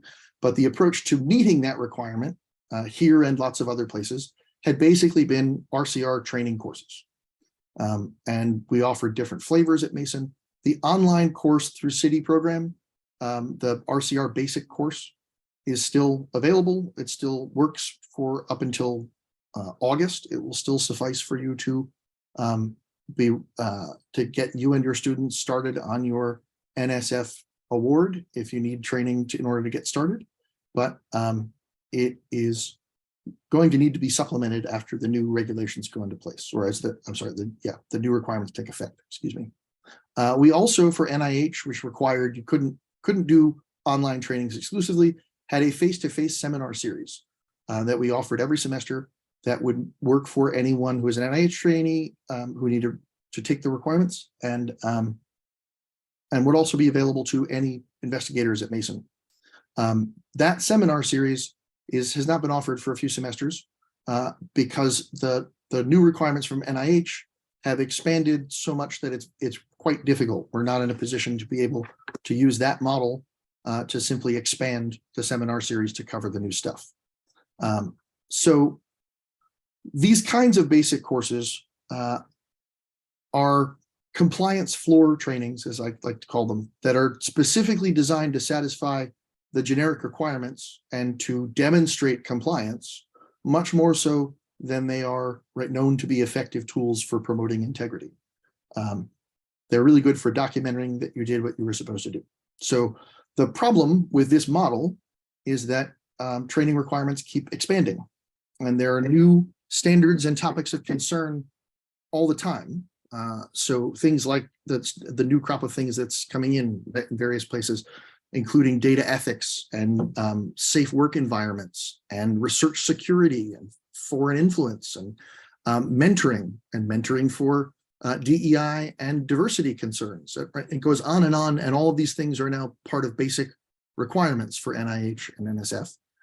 And basic courses just can't really grow to keep up. They become too big. So we are developing other options, and I want to talk to you about how and why the other options look the way they do.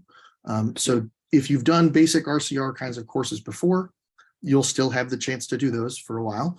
But we could use your help actually in developing things that work best for you and impose less of a training compliance burden on you as a researcher and on your students. Next slide, please.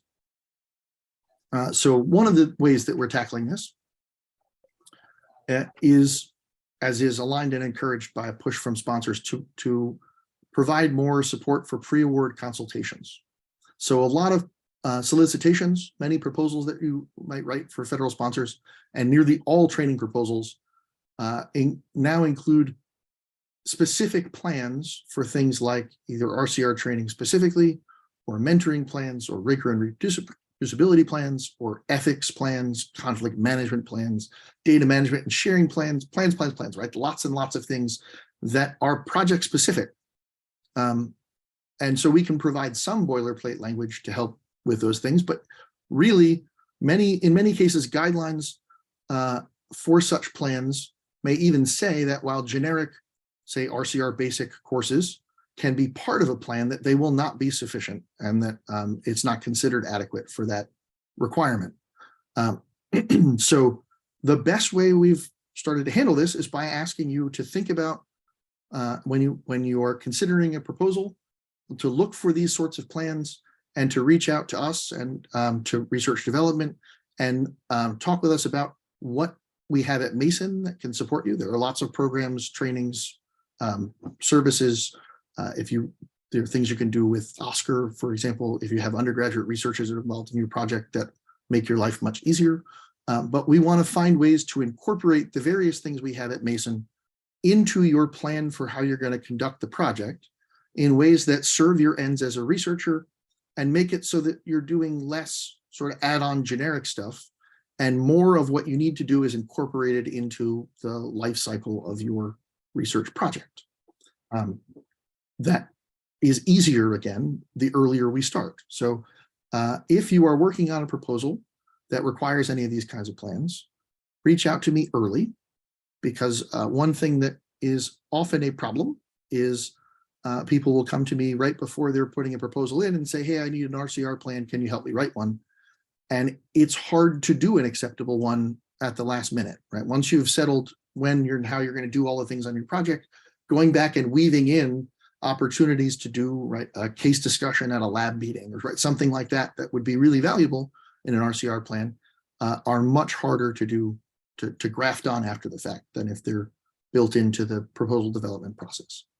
And if you are involved if you're thinking about putting in a training proposal, I strongly encourage you to contact me and to contact Rebecca or Leslie. And I think we are actually working to try to coordinate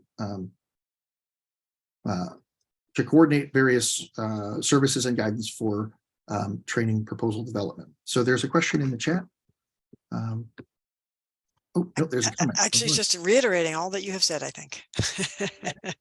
Thank you, Barney. Really good. I'm glad that we have researchers themselves saying that, because I do often try to help people and they say, well, that sounds like a lot of work. I'm just going to take the boilerplate you gave me. Nobody cares about that stuff anyway. And I've been trying to convince people that they really do. So thank you very much for your comment. I appreciate it. Next slide, please.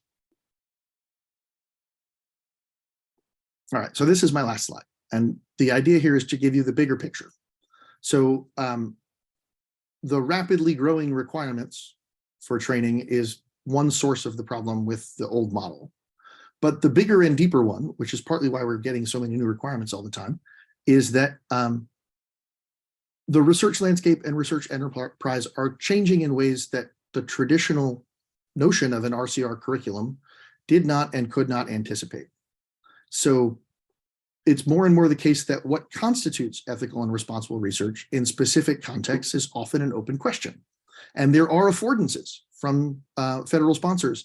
We can make a case that this RCR plan is really a new and innovative way to tackle the problem that aligns with your research and doesn't involve certain kinds of traditional training for good reason.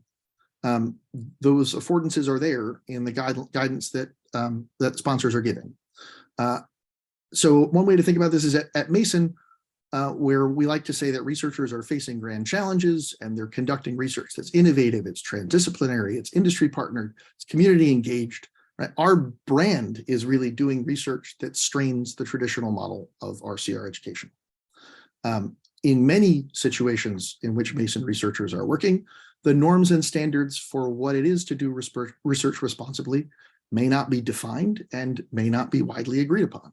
One big area is there's a lot of work that still needs to be done on responsible entrepreneurial research. And that's something that we are quite committed to and interested in. And I'm eager to work with anyone who has an interest in that space to develop mentoring guidance, practices that labs or units can adopt, or to help people do entrepreneurship responsibly. So the upshot is, if you have an idea for an interest in trying an innovative approach to ethical and responsible research, we very much want to support that. Let me know. If I cannot partner with you myself, I will find others at Mason who are appropriate and interested in working with you on something. I think that's all I wanted to say. So if there are any further questions. So thank you so much, Chris. Yeah, please put questions in the chat if you can. Well, the reason I gave you the contact info is so you can reach out to Yes. me. And that's the other thing, like any of these, like all of this afternoon, all of this morning, really, I think if you take nothing away is to please contact us if you have a question. Please contact us early. By contacting us, it's not that we're going to find a way to say no. It's often that we're going to find a way to say yes in a way that protects you, protects Mason, helps you get the kind of research, scholarship, and creative activity you want to get done in a way that you and all of us can be super proud of. So that's if nothing else, and you'll get all these slides with everybody's contact information, lots of people to contact with a question. We get back to people as quickly as possible because we want you to be able to do the work that you want to do. So again, thank you so much, Chris. This is the next part of our workshop is part of my favorite, but often what people are asking for, which is you know, talking to faculty, people who have been there. Like Barney's comment of I served on a review panel, those things are worthwhile to know what people have done.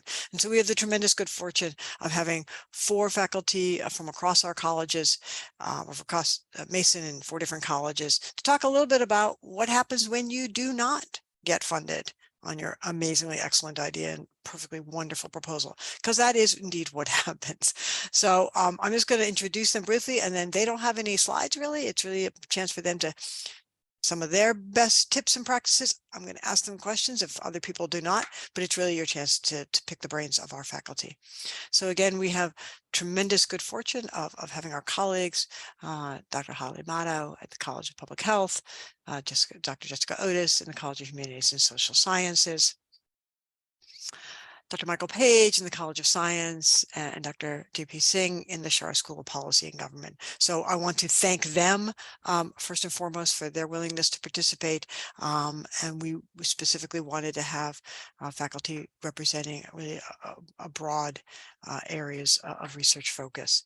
And so with that, I am going to actually stop sharing, because what I want to do is open this up. I will ask Holly, JP, Michael, and Jessica to turn on their cameras if they can, but other people can as well. Gotten to a slightly smaller group, but again, for bandwidth or for other reasons, if you can turn on your cameras, that's fine, but it's always nice. We will, I think, have the opportunity for you to either put questions in the chat or just turn on your mic and ask, because this is now really your time. So with that, in no particular order, I'm going to just ask each of you to talk about 1 or 2 of your tips for what you do when your incredibly amazing proposal does not get funded. So I'm going to start with you, Holly. Sure. Yeah, I'm Holly Mato. I'm in the Department of Social Work in our newly formed College of Public Health. I have been funded by internal and external mechanisms, and I have also not been funded with proposals that I've submitted, which is why I'm here today. I made some notes. I had heard that we each had about 3 to 5 minutes to talk a little bit about some quote unquote best tips. And so I did make some notes, and so I wanted to share those, and I won't go over the 3 to 5 minutes. Some low-hanging fruit, turning your literature review into a manuscript that you worked really hard on that literature review. Perhaps that could be turned into a manuscript. Maybe parts of the proposal, like a new conceptual idea, a conceptual framework, could also be turned into a manuscript. Or maybe you included pilot data that haven't been written up yet, but you could now like take those data, write them up, and maybe as you're repurposing into a new proposal, get the manuscript out simultaneously to thinking about the new proposal. So conference presentations from all the work that you did compiling this or writing this proposal. So, kind of how can you go back and look at what outcomes might be now generated from the proposal itself and all the work that went into that. My second best idea is read the reviewer comments. You might need some mindfulness practices or meditation before doing so, and that's fine. But definitely go in and read the reviewers' comments. Was innovation scored highly? Pat yourself on the back, right? If it was, and say, so kind of look at the successes of those reviewers' comments, and then also look obviously at the criticisms and some of the things that maybe weren't received well. Was there a problem with the approach or the method? Is it something that you can overcome? Were there any fatal flaws methodologically or challenges that you really should not abandon necessarily, but like for sure for that mechanism, it's just not going to work, right? It's not worth a resubmission using that same approach or method or technique, et cetera. So kind of looking carefully at those reviewer comments. Do you need to fill a critical gap before resubmission or repurposing? Either to another mechanism or to another, funding source. So is there an expertise area that you need to fill, a biostatistician, that's as an example, or another subject matter expert? A different technical approach. Direct communication with the program officer can be key. That was key for me. And one of my repurposed proposals, actually that made the difference in terms of kind of explaining one of our technical approaches that wasn't received well. And then, we took that piece out and resubmitted. Was the mechanism that you chose the right fit with the progression of your work? So an R01 versus an R03 or an R21 developmental mechanism. Maybe there's some kind of timely foundations out there that have an interest in what you're doing that might be a better fit right now with the progression of your work than some of these other mechanisms that you had originally thought might be a good fit. Can you take a small kind of a smaller focused part of this larger proposal? That's what we're doing. We had an NSF SCC, Smart and Connected Communities proposal, was a huge proposal, not funded. We're taking kind of a good idea from that and now repurposing that to a different funder. And then just kind of in general, have you collected more pilot data in the meantime? So again, seeing your work as a progression and looking at maybe side projects or work with a different collaborating team that maybe you can kind of expand on that you didn't think about at the time you originally submitted this particular proposal. So kind of in what ways has your body of work grown that could inform a new proposal submission that, again, you didn't know or didn't have that information or new data at the time of that original submission. So those were some of the notes that I wrote down. Thank you so much. I'm going to just move to JP if you've got so your favorite tips and tricks initially, and you are still muted, I think.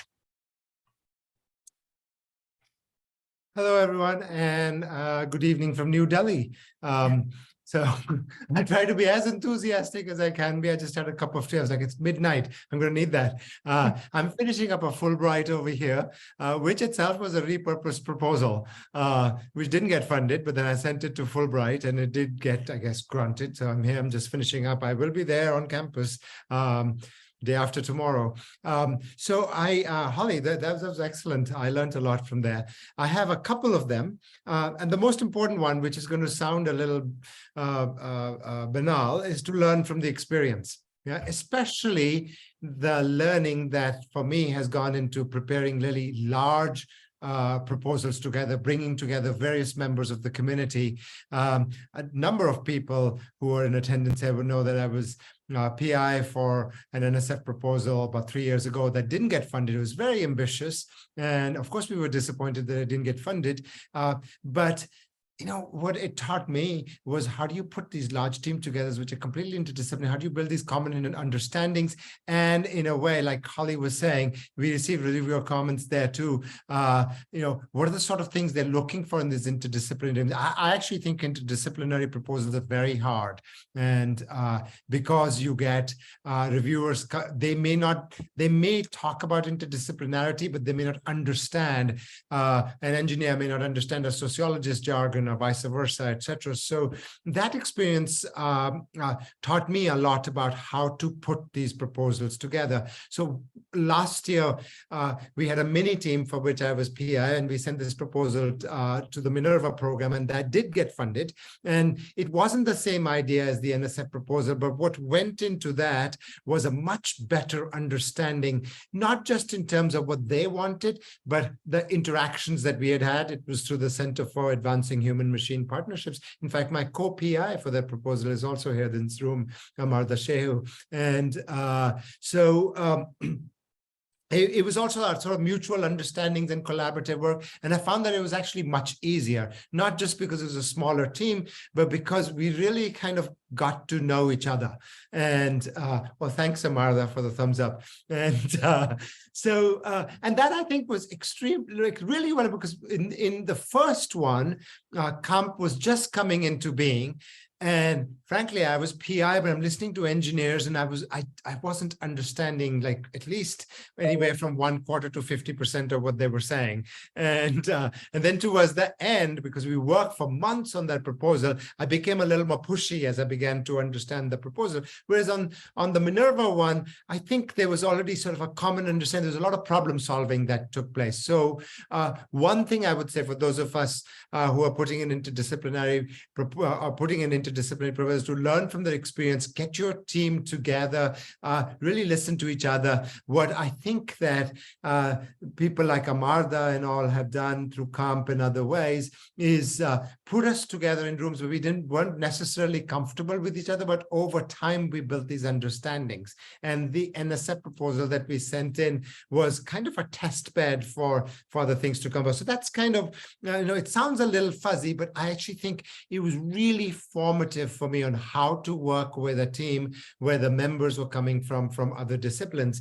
I also learned a lot about these sort of admin issues that are going on, especially in the large projects. I've been funded, fortunately, for a number of them, and like Holly was saying, not funded in others. And there's a lot of admin work that goes into it. And yes, we hear it all the time, start early, but there's also kind of a knowledge of what it takes, where to go, how do you negotiate with various departments, etc. And that's a learning experience also too, from a past one that may not have gotten funded. Of course, I hope that everyone in this room is getting funded and you will never have to learn from a failed proposal. But in my case, at least in terms of large projects, that was very helpful.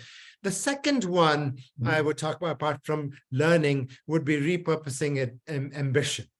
Okay, so I talked about how the Fulbright one came off of another proposal. It's actually an NSF proposal I sent in 2012, 2013. It didn't get funded. And it was about how do people participate in technological infrastructures that are coming into it? What are some of the participatory mechanisms that are available? So while I was in India, I was doing field research for the Minerva project, but also doing sort of the end of what I'd proposed in that NSF proposal. So what I did was, like Holly mentioned, and it was really on the mark, Holly, because what I did was I took the literature review, I turned it into a book proposal, I sent it to Oxford, and they accepted it. And it's been a while, and I'm now sort of trying to finish that proposal.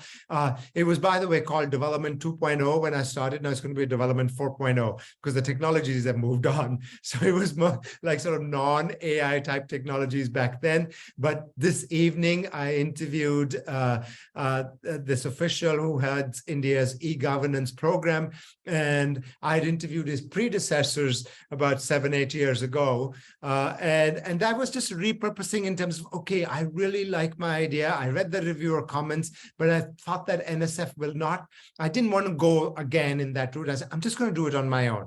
So I got funding from some other sources, from the departments where I've been, etc. And I'm happy to report that, you know, in a few months, I'll have that book project prepared. But it was really taking that lit review, instead of sending it out as an article, I just prepared a book proposal because it's already there. And Oxford liked it. And I was really bold. I was like, hey, can you give me an advance? And I didn't think they would. Okay, so they did. And so the two countries I was studying, there was India and Kenya. And the advance that I got from the book funded my Kenya trip.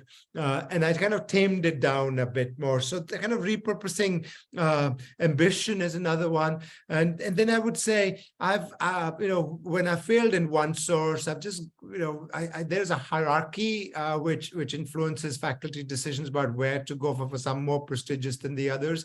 But if I really just wanted to pursue my idea, I tame my ambitions and I go somewhere else. I've got a lot of work that was funded to the British Council in the last 5 years or so, and they're smaller grants, but they've allowed me to continue sometimes with proposals that didn't get funded elsewhere or parts of them, but I work on at the intersection of culture, technology, and political economy.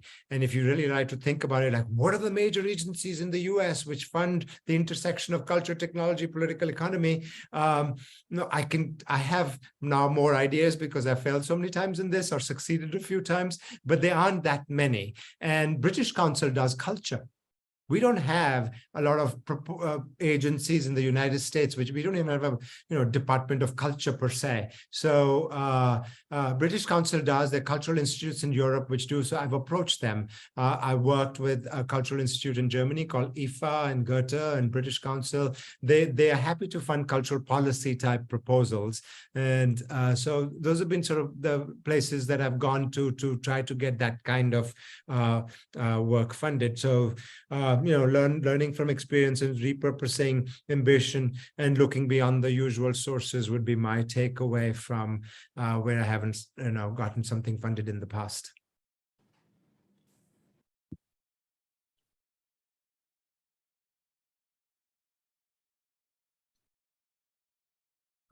And I think I just lost everyone. I think we had a blip, but we're back. I think Rebecca's speaking, but we can't hear her. Rebecca, you're muted. Rebecca, it doesn't look like you're muted, but we can't hear you. Okay, I have multiple ways in which apparently my microphone gets turned on and off, and apparently I sat on one of them. So sorry about that. Jessica, you're next. Thank you, guys. So I'm talking and nothing's happening. It's all good. So just a quick side note, I think I'm the humanist among us. So I might have a slightly different take on funding proposals than other people do, because I have gotten funds from the National Endowment for Humanities, but I've also had to go to the National Science Foundation, which is not where you normally expect a historian to go. And from like Mellon foundations and contracts and random rich people, we take money from anyone. And the funding ratios on humanities grants are, let's just say, I am very jealous of some funding ratios other people have. Like when 6% funding ratio is not unreasonable, like this is a thing humanists have to deal with. So we have a lot of failures. And to me, the key thing is to make sure your failure is always productive failure. So you need to, first of all, you need to know what your funding ratios are. So like if you have a 40% funding ratio, it's like way more appropriate to be upset if you don't get funded than if there's a 6% funding ratio. And come on, like I'm not upset I didn't win the Powerball either. Like you need to know what your odds are. We need to think about ways to make your failure productive. And Holly and JP have already said some great ways, so I don't want to repeat everything they've said. But for me, productive failure starts with making sure I give myself credit for every submission I've done. Like making sure that I put all of my submissions, even the failed ones, onto my reports and my CVs, and write up blog posts and do conference presentations and talks like this on what to do when you don't get funded. I know some people who have submission tracking spreadsheets and like they buy themselves a cake every time they get a rejection. Like, you know, find some way to reward yourself for having put in the energy and effort to do the proposal in the first place. And then as much as possible, try and keep yourself in the mindset that if you're not getting rejected, you're not trying hard enough. Like you're not pushing the envelope enough. You're not reaching and you know, trying to expand what is possible. Obviously, you don't want to fail at everything, right? But when you do, it's not because like you're a horrible human being with a terrible research agenda. It's because you push the envelope. And sometimes what you just need to do is look at your peer reviews and be like, oh, this didn't come across. I was doing something interdisciplinary. Somebody, you know, doubted my understanding of the mechanisms by which plague was spread. Come on, guys, we all know it's, you know, anyway, like, and you just need to make that clear because, okay, this is something you thought everybody knew, but it is not. So sometimes just reading the reviews and talking to the program officer, I always do recommend talking to program officers, even if all they say is it's in the, you know, it's in the paperwork and you're like, okay, so there's not much feedback there. But sometimes they'll look at your reviews in advance and give you feedback. Sometimes, for example, with the Mellon Foundation, in fact, the entire grant process is going through rounds of feedback with the program officer. And once you are allowed to submit your application, like you're 99% guaranteed funding, unless you do something terrible. And I won't tell tales, but anyone who Googles North Carolina Mellon Foundation grant, you know, rejected, find out what you have to do to get rejected at that stage. So talking to these people is really good. At the same time, you need to have confidence in that you know what you're doing. And sometimes you're just gonna get stupid and wrong reviews. And like the reviewer didn't read it well enough and they must have been uncaffeinated or something. And you just have to like have a vent party, maybe like go out to the bar with friends and then get over it and move on. And that's easier said than done, but it's a thing that you just need to be in that mindset. And sometimes what you're going to find is your proposal doesn't work. You get your feedback and you've tried it a couple of times and like the permutations aren't working and you're going to the wrong funder, you pitched it the wrong way, you need to reframe your approach. This is not in fact a grant, this is something else, right? Like, and that's when you can really repurpose these proposals. I just got back from a conference 2 weeks ago where we did a conference panel roundtable based on a educational institute proposal that was not accepted 2 years in a row. And so we said, okay, fine, we'll do a conference panel on it. Now people have asked me to do some like consultations and like invited talks based on that panel proposal and some like informal writings. And so this thing has an afterlife beyond the grant proposal itself. There is a book chapter coming out around it. And, you know, so there's ways to reframe these into, not to be crass, other CV lines.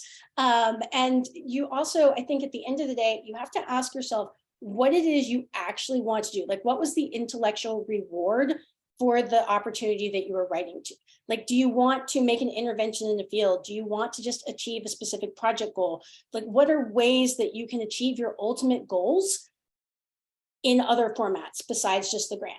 And so it's a little bit of a keep your eye on like the ultimate goal, the ultimate way that this contributes to your intellectual agenda, to your development as a scholar, and try to think of ways to reframe the proposal or reframe the activity so that you can get to the heart of what it was you wanted to do in a different manner. And I think I'm at 3 minutes, so I will stop there. Thank you so much, Jessica. And we will come back to all those folks. So Michael, just making a liar out of me, is going to actually share slides. So Michael, you should be able to have access. If not, let me know and I can make you a host. Sure, thank you so much. I believe I do. And I don't really have much to add to what was said, except that I do have some graphics that I hope is helpful. I was talking to my chair just earlier, and he was talking about when pre-tenure that I had put in many grants, several dozen grants, but not most of them not funded. And the idea is that it's very hard to get funding, and you shouldn't be discouraged. And the other thing is of those grants, there are very few unique grants. They're repurposing of the same material over and over until you figure out how to get it done. And it's normal not to get funded. And NIH is really great because they're a very big funding organization, and they actually compile a lot of the statistics. And I think a lot of other places will mirror what the statistics are showing here. And one of the trends we see here is that if you look at the red line, that's the success rate. It's going down, not up. There looks to be a little bump at the end, but I think that's an anomaly. It looks like it's going down. And you can see that with the big blue lines. You see the number of researchers or applications that are going in keep increasing, incredibly large number of those, but you see the amount of awards is not increasing very much. And so those are the things that you should understand. It's tough. If you get a grant early on, that's actually quite an amazing feat, and it's not normal. The normal thing is that you have to keep trying and trying. And if you keep trying, my experience just talking with other people is that you eventually do get funded. Even though that number of applications is going up, the truth is there's a lot of people that don't maintain, they don't keep enduring and trying. But those who do keep trying and take their summary statements seriously, they tend to get funded. That's the next point I would say is read your summary statement very carefully, because there are key things that are in there, and sometimes it can be a little offensive when you look at it. It's like, why are they saying this? Or they don't know what they're talking about. We've done that with one proposal. Me and my collaborator, we looked at it and said, these people are incompetent. They don't know what they're talking about. After we calmed down, about a week or two later, we went and reread it and said, you know what, he has a point. Why didn't we notice that? And then we rewrote according to that. And it resonated very well, and that was how we were able to get our first R01 grant together. And the other thing too is that you need to get more data on your hypothesis a lot of times, especially when you're starting out. You might not have, well, you shouldn't have a whole lot of data because you're just starting out. And here's a graphic that I picked up. So you can have, in the NIH, you can do a renewal application, and they track this, the first de novo, or your first grant followed by a renewal, and you can just, some very successful people have decades of a renewal application going. And one thing you can notice, that's in green, the renewal applications have a bit of an advantage. And the way that I'd interpret that is that they have more data. They've built on a foundation. Now, the de novo applications are actually tracking pretty well. And the NIH does give a bit of a boost to those who are like first time funded and all of that. And I think that's also reflected in there. But the truth is that the reviewers, if you sit on these study sections, they really read these applications very carefully. And what they want to do is fund good ideas. It's sometimes you feel like it's just people getting lucky, but actually it's writing your proposal and having a good idea, but writing it in a way that people can follow it and see the good idea in there.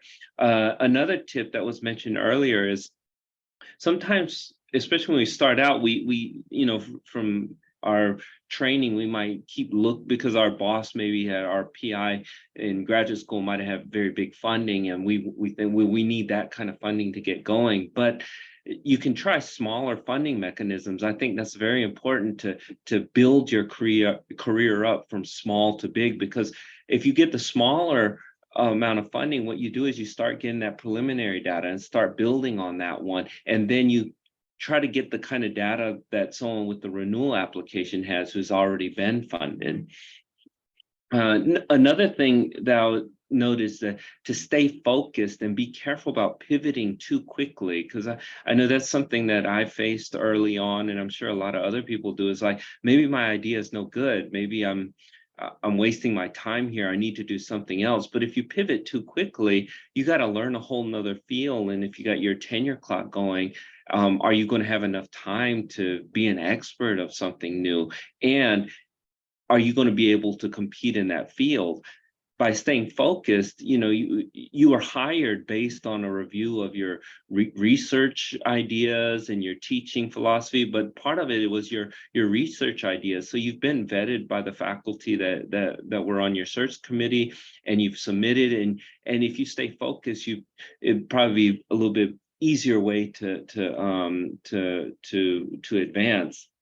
In the NIH, you have an A0 and an A1 application. So A0 is your first submission. And then if you don't get funded, you can put in an A1 resubmission, and they allow for one resubmission. So one thing that this graphic kind of shows is that at the bottom is the score. The lower the score, the better it is. So if you got 10 to 30, you're most likely getting funded. But if you're at you're at not discussed, that means you won't get funded at all. But as you can see right here, even on the A1 application, the resubmission, even those whose first application weren't discussed, they actually have a pretty decent funding rate of up to like 15 to 20%, which is near the average. And if you're scoring in the middle, your second submission is getting very close to actually getting funded, and if not funded already. So these are the things that you can keep pushing for in your resubmission. That's you're looking at your summary statement. Like with the NIH too, a lot of these review study sections have standing committee members. So the nice thing is sometimes you'll have the exact same people who reviewed the first grant review your second one. And then if you answer his questions or take that summary statement very seriously, he might look at your proposal very favorably. And that's another thing to take in consideration. And finally, which was mentioned earlier, is to expand your vision. There are many places to get funding. NIH is the place that I look to first, especially they have a lot of data on how to get it, and that's where we can get a significant amount of funding, and they have study sections that are fairly constant and stable, so it's a little more predictable. But there are many different places to find funding. And here's 4 different places I had thought of, especially in my field. One would be in foundations. There's a lot of foundations. Sometimes you just have to Google around to find them. If you don't, sometimes they're hard to hear about, but a lot of them want to fund specific research if you're in that field. Other one would be in the private sector.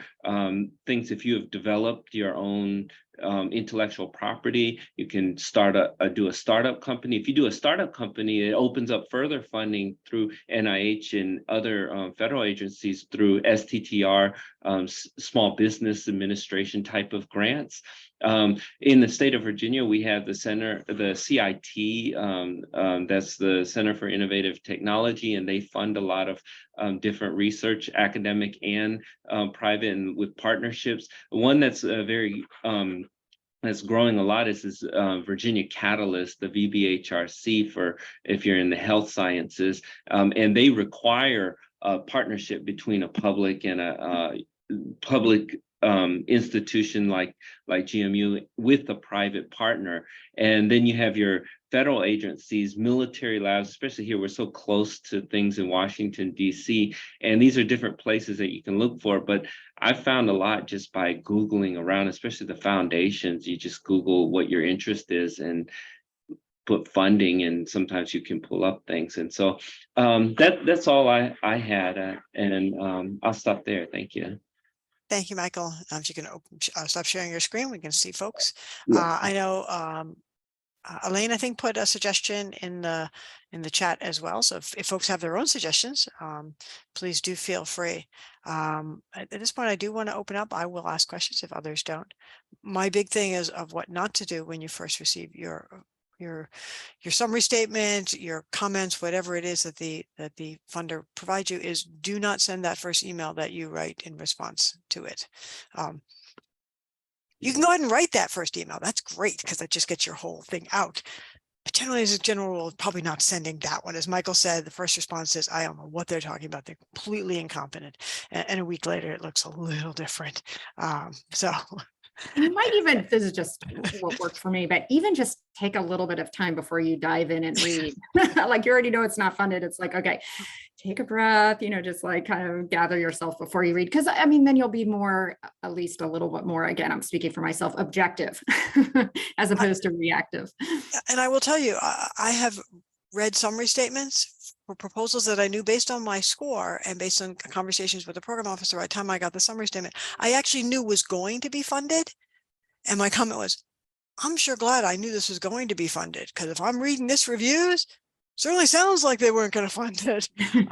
So again, they're critical, yes, constructive, often, I think, sometimes less constructive, but yeah, I mean, reviewers are people too, and reviewers are reviewers.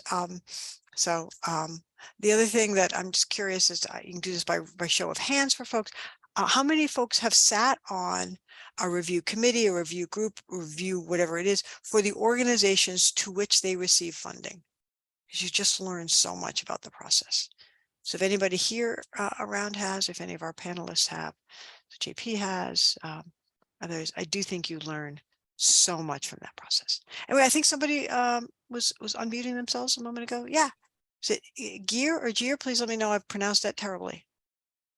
Yeah, hello. Yes, my name is Geir Agnerson. I'm in the math department. I had two questions. I've submitted proposals to the NSF, to the Simon Foundations, and most of it has not been funded, and it's pretty sort of dismal. I had two questions. One was for Jessica Otis. Is that how I pronounce your name? So you said that you are in history and art history? Yes, And the Department of History and Art History. I'm a digital historian. so which program, you said that you submitted something to the NSF. Which program did you, I'm just curious. Yeah. I am a historian of mathematics. And a digital historian of mathematics. Okay. Yeah. So I've submitted stuff to the STS program. But I have other colleagues who do like work on network analysis and who have done tool development through them, who have used other programs. I forget off the top of my head what Kalani got funded through, but there are programs that are relevant to culture and society, basically. I see. Yep. Okay, so yeah, thank you. I was just kind of curious because they do fund a lot. My second question was to Mikkel Page. If sure. Is that my right pronunciation? Michael. So, Michael. Yeah. Okay. So sorry. You mentioned, and I think this is a good point, that especially a young faculty member should try to become an expert in something, should know something really, really well. Now, there is a sort of a, at least in math, there's a catch-22. So if you know something really, really well, it's likely that fewer and fewer people understand what you're doing. And I've had that hit me in the rear, where you have reviewers basically asking, what is this good for? What this doesn't have any practical applications, and so forth and so on. So it seems to me that there's some sort of an optimal hump that one needs to try to fit in. You want to become an expert, but at the same time, one needs to kind of make it interesting, or at least understandable to a good variety of people, because a lot of the reviewers, they have to understand it. I mean, I've been a reviewer. It's a lot of work reading all these proposals. So in your opinion, what would you emphasize more? Just staying focused, becoming more and more of an expert, or basically broaden your interest, becoming more interdisciplinary, which is a very sexy word these days? Right. So when I said stay focused, I didn't really mean becoming like a very specialized in one technique or a type of technique that would make you an expert at that. And it's hard for other, because it might be, we might be 10 years away from when that's useful, and people might not be able to see that. I think of it more as like the kind of work you're doing, it sometimes it gets very discouraging because, like, for example, I'm in the space of lung diseases, and we were looking at COPD, which is very hard to fund for drug discovery. It took us many years to do this, but we didn't give up on it. We kept reading the summary statements, and then we would fail. It would fail again and again, and we kept looking at, and we were looking at different ways, and then we kept going after it until finally we had enough preliminary data where it was convincing, and then we finally got that one. But that was in, I think we started the grant, we wrote our first grant in 2009 and didn't get funding until 2015 for that project. So that was and we had wrote every year at least 1 to 2 grants to NIH for that one. So what I meant by that is, like, to not give up, especially if your idea is something that's, I mean, if no one is interested in it, then no one is interested in it. But if people are interested in COPD, we just have to go after it. I can say one more other thing is that I had this conversation with my PhD advisor before I had moved on to postdoc and talked about funding, and he was telling me, because my training is very specialized, it's in synthesis of natural products, which is very hard to fund today. And he said, you know, we had our heyday in the 1980s, but now in 90s, but he said, now everything is moving to these teams, multidisciplinary, interdisciplinary, and that comes at a cost, because now I can't put my focus on developing these niche, amazing new kind of chemistries. I have to water it down to be useful for something that's more practical in the next right now. And that's the cost of it. But that's the trend he noted to me. And I would say, since he said that, it's only gotten more and more in that direction, building up teams and doing something with application. So being in math, I've noticed now, like I talked a lot of modeling and all of this, and the modeling is too complex for someone like me. And so we work with people that are in math, but it's at a cost, because now you might not be able to do exactly what you want to do. Right. You have to water down. So you might have to do math that you might consider easy, but for us, yeah, a lot of math in our department, the people who are getting funded are definitely the applied mathematicians. Right. Rather few of us in sort of theoretical part of it have been successful in funding, but that's just the nature of it. Even the computational chemists that I work with that are more theoretical, they have to pivot to doing more. They have to find some application to it in our field. Otherwise, I would say it's very difficult for them to get funded, especially in this environment. Thank you so much. I appreciate it. Thank you. Others have questions. I'm gonna give people a moment to think about that. Is it daunting to you? I don't know if anybody in this room has submitted proposals yet and not gotten funded. You can also share your your stories. As I said, I was soft money funded for 30 years. So my family didn't eat if I didn't write proposals. I probably was at 20%, maybe a little higher sometimes, but again, sometimes lower, sometimes. Yeah, it's you do develop a bit of a thick skin on that, because it is important to read your reviews, and maybe have others read your reviews that just are not as vested in it. Just see what they hear from that review. What did they take away from it? Because I do know I'm super vested in everything I've written. The vesting point is actually, it's an interesting point. I submit so many grant applications that I am no longer as invested in each one as when I was only submitting like 1 or 2 at a time. There's ones that are my favorite child, but in general, like there's so many of them that in some ways, like the best thing for a disappointment is like, yeah, okay, I'll go do another one. And to think about the next opportunity, or like, oh, well, I really wanted to do this other thing more and my time is finite. And I applied for, for example, soft funded staff, right? You have to apply for 300% of your funding and to make sure that you're going to get 100% funded. And so the more you can kind of diversify your applications, the less each one will hurt in general. there's always the special ones. Yeah, and I did like the idea of somebody put like, rewarding yourself for your applications. I know one of my other colleagues in systems biology, she outside her door. So anyone that comes, a graduate student, she lists her submissions, not her awards, how many times she submitted. That's just that's what's on her board. So anyone passing by can see. Just and that's what you can control, right? Like I cannot control whether someone gives me money, but I can control how many grant applications I put out, how many submissions I put in there.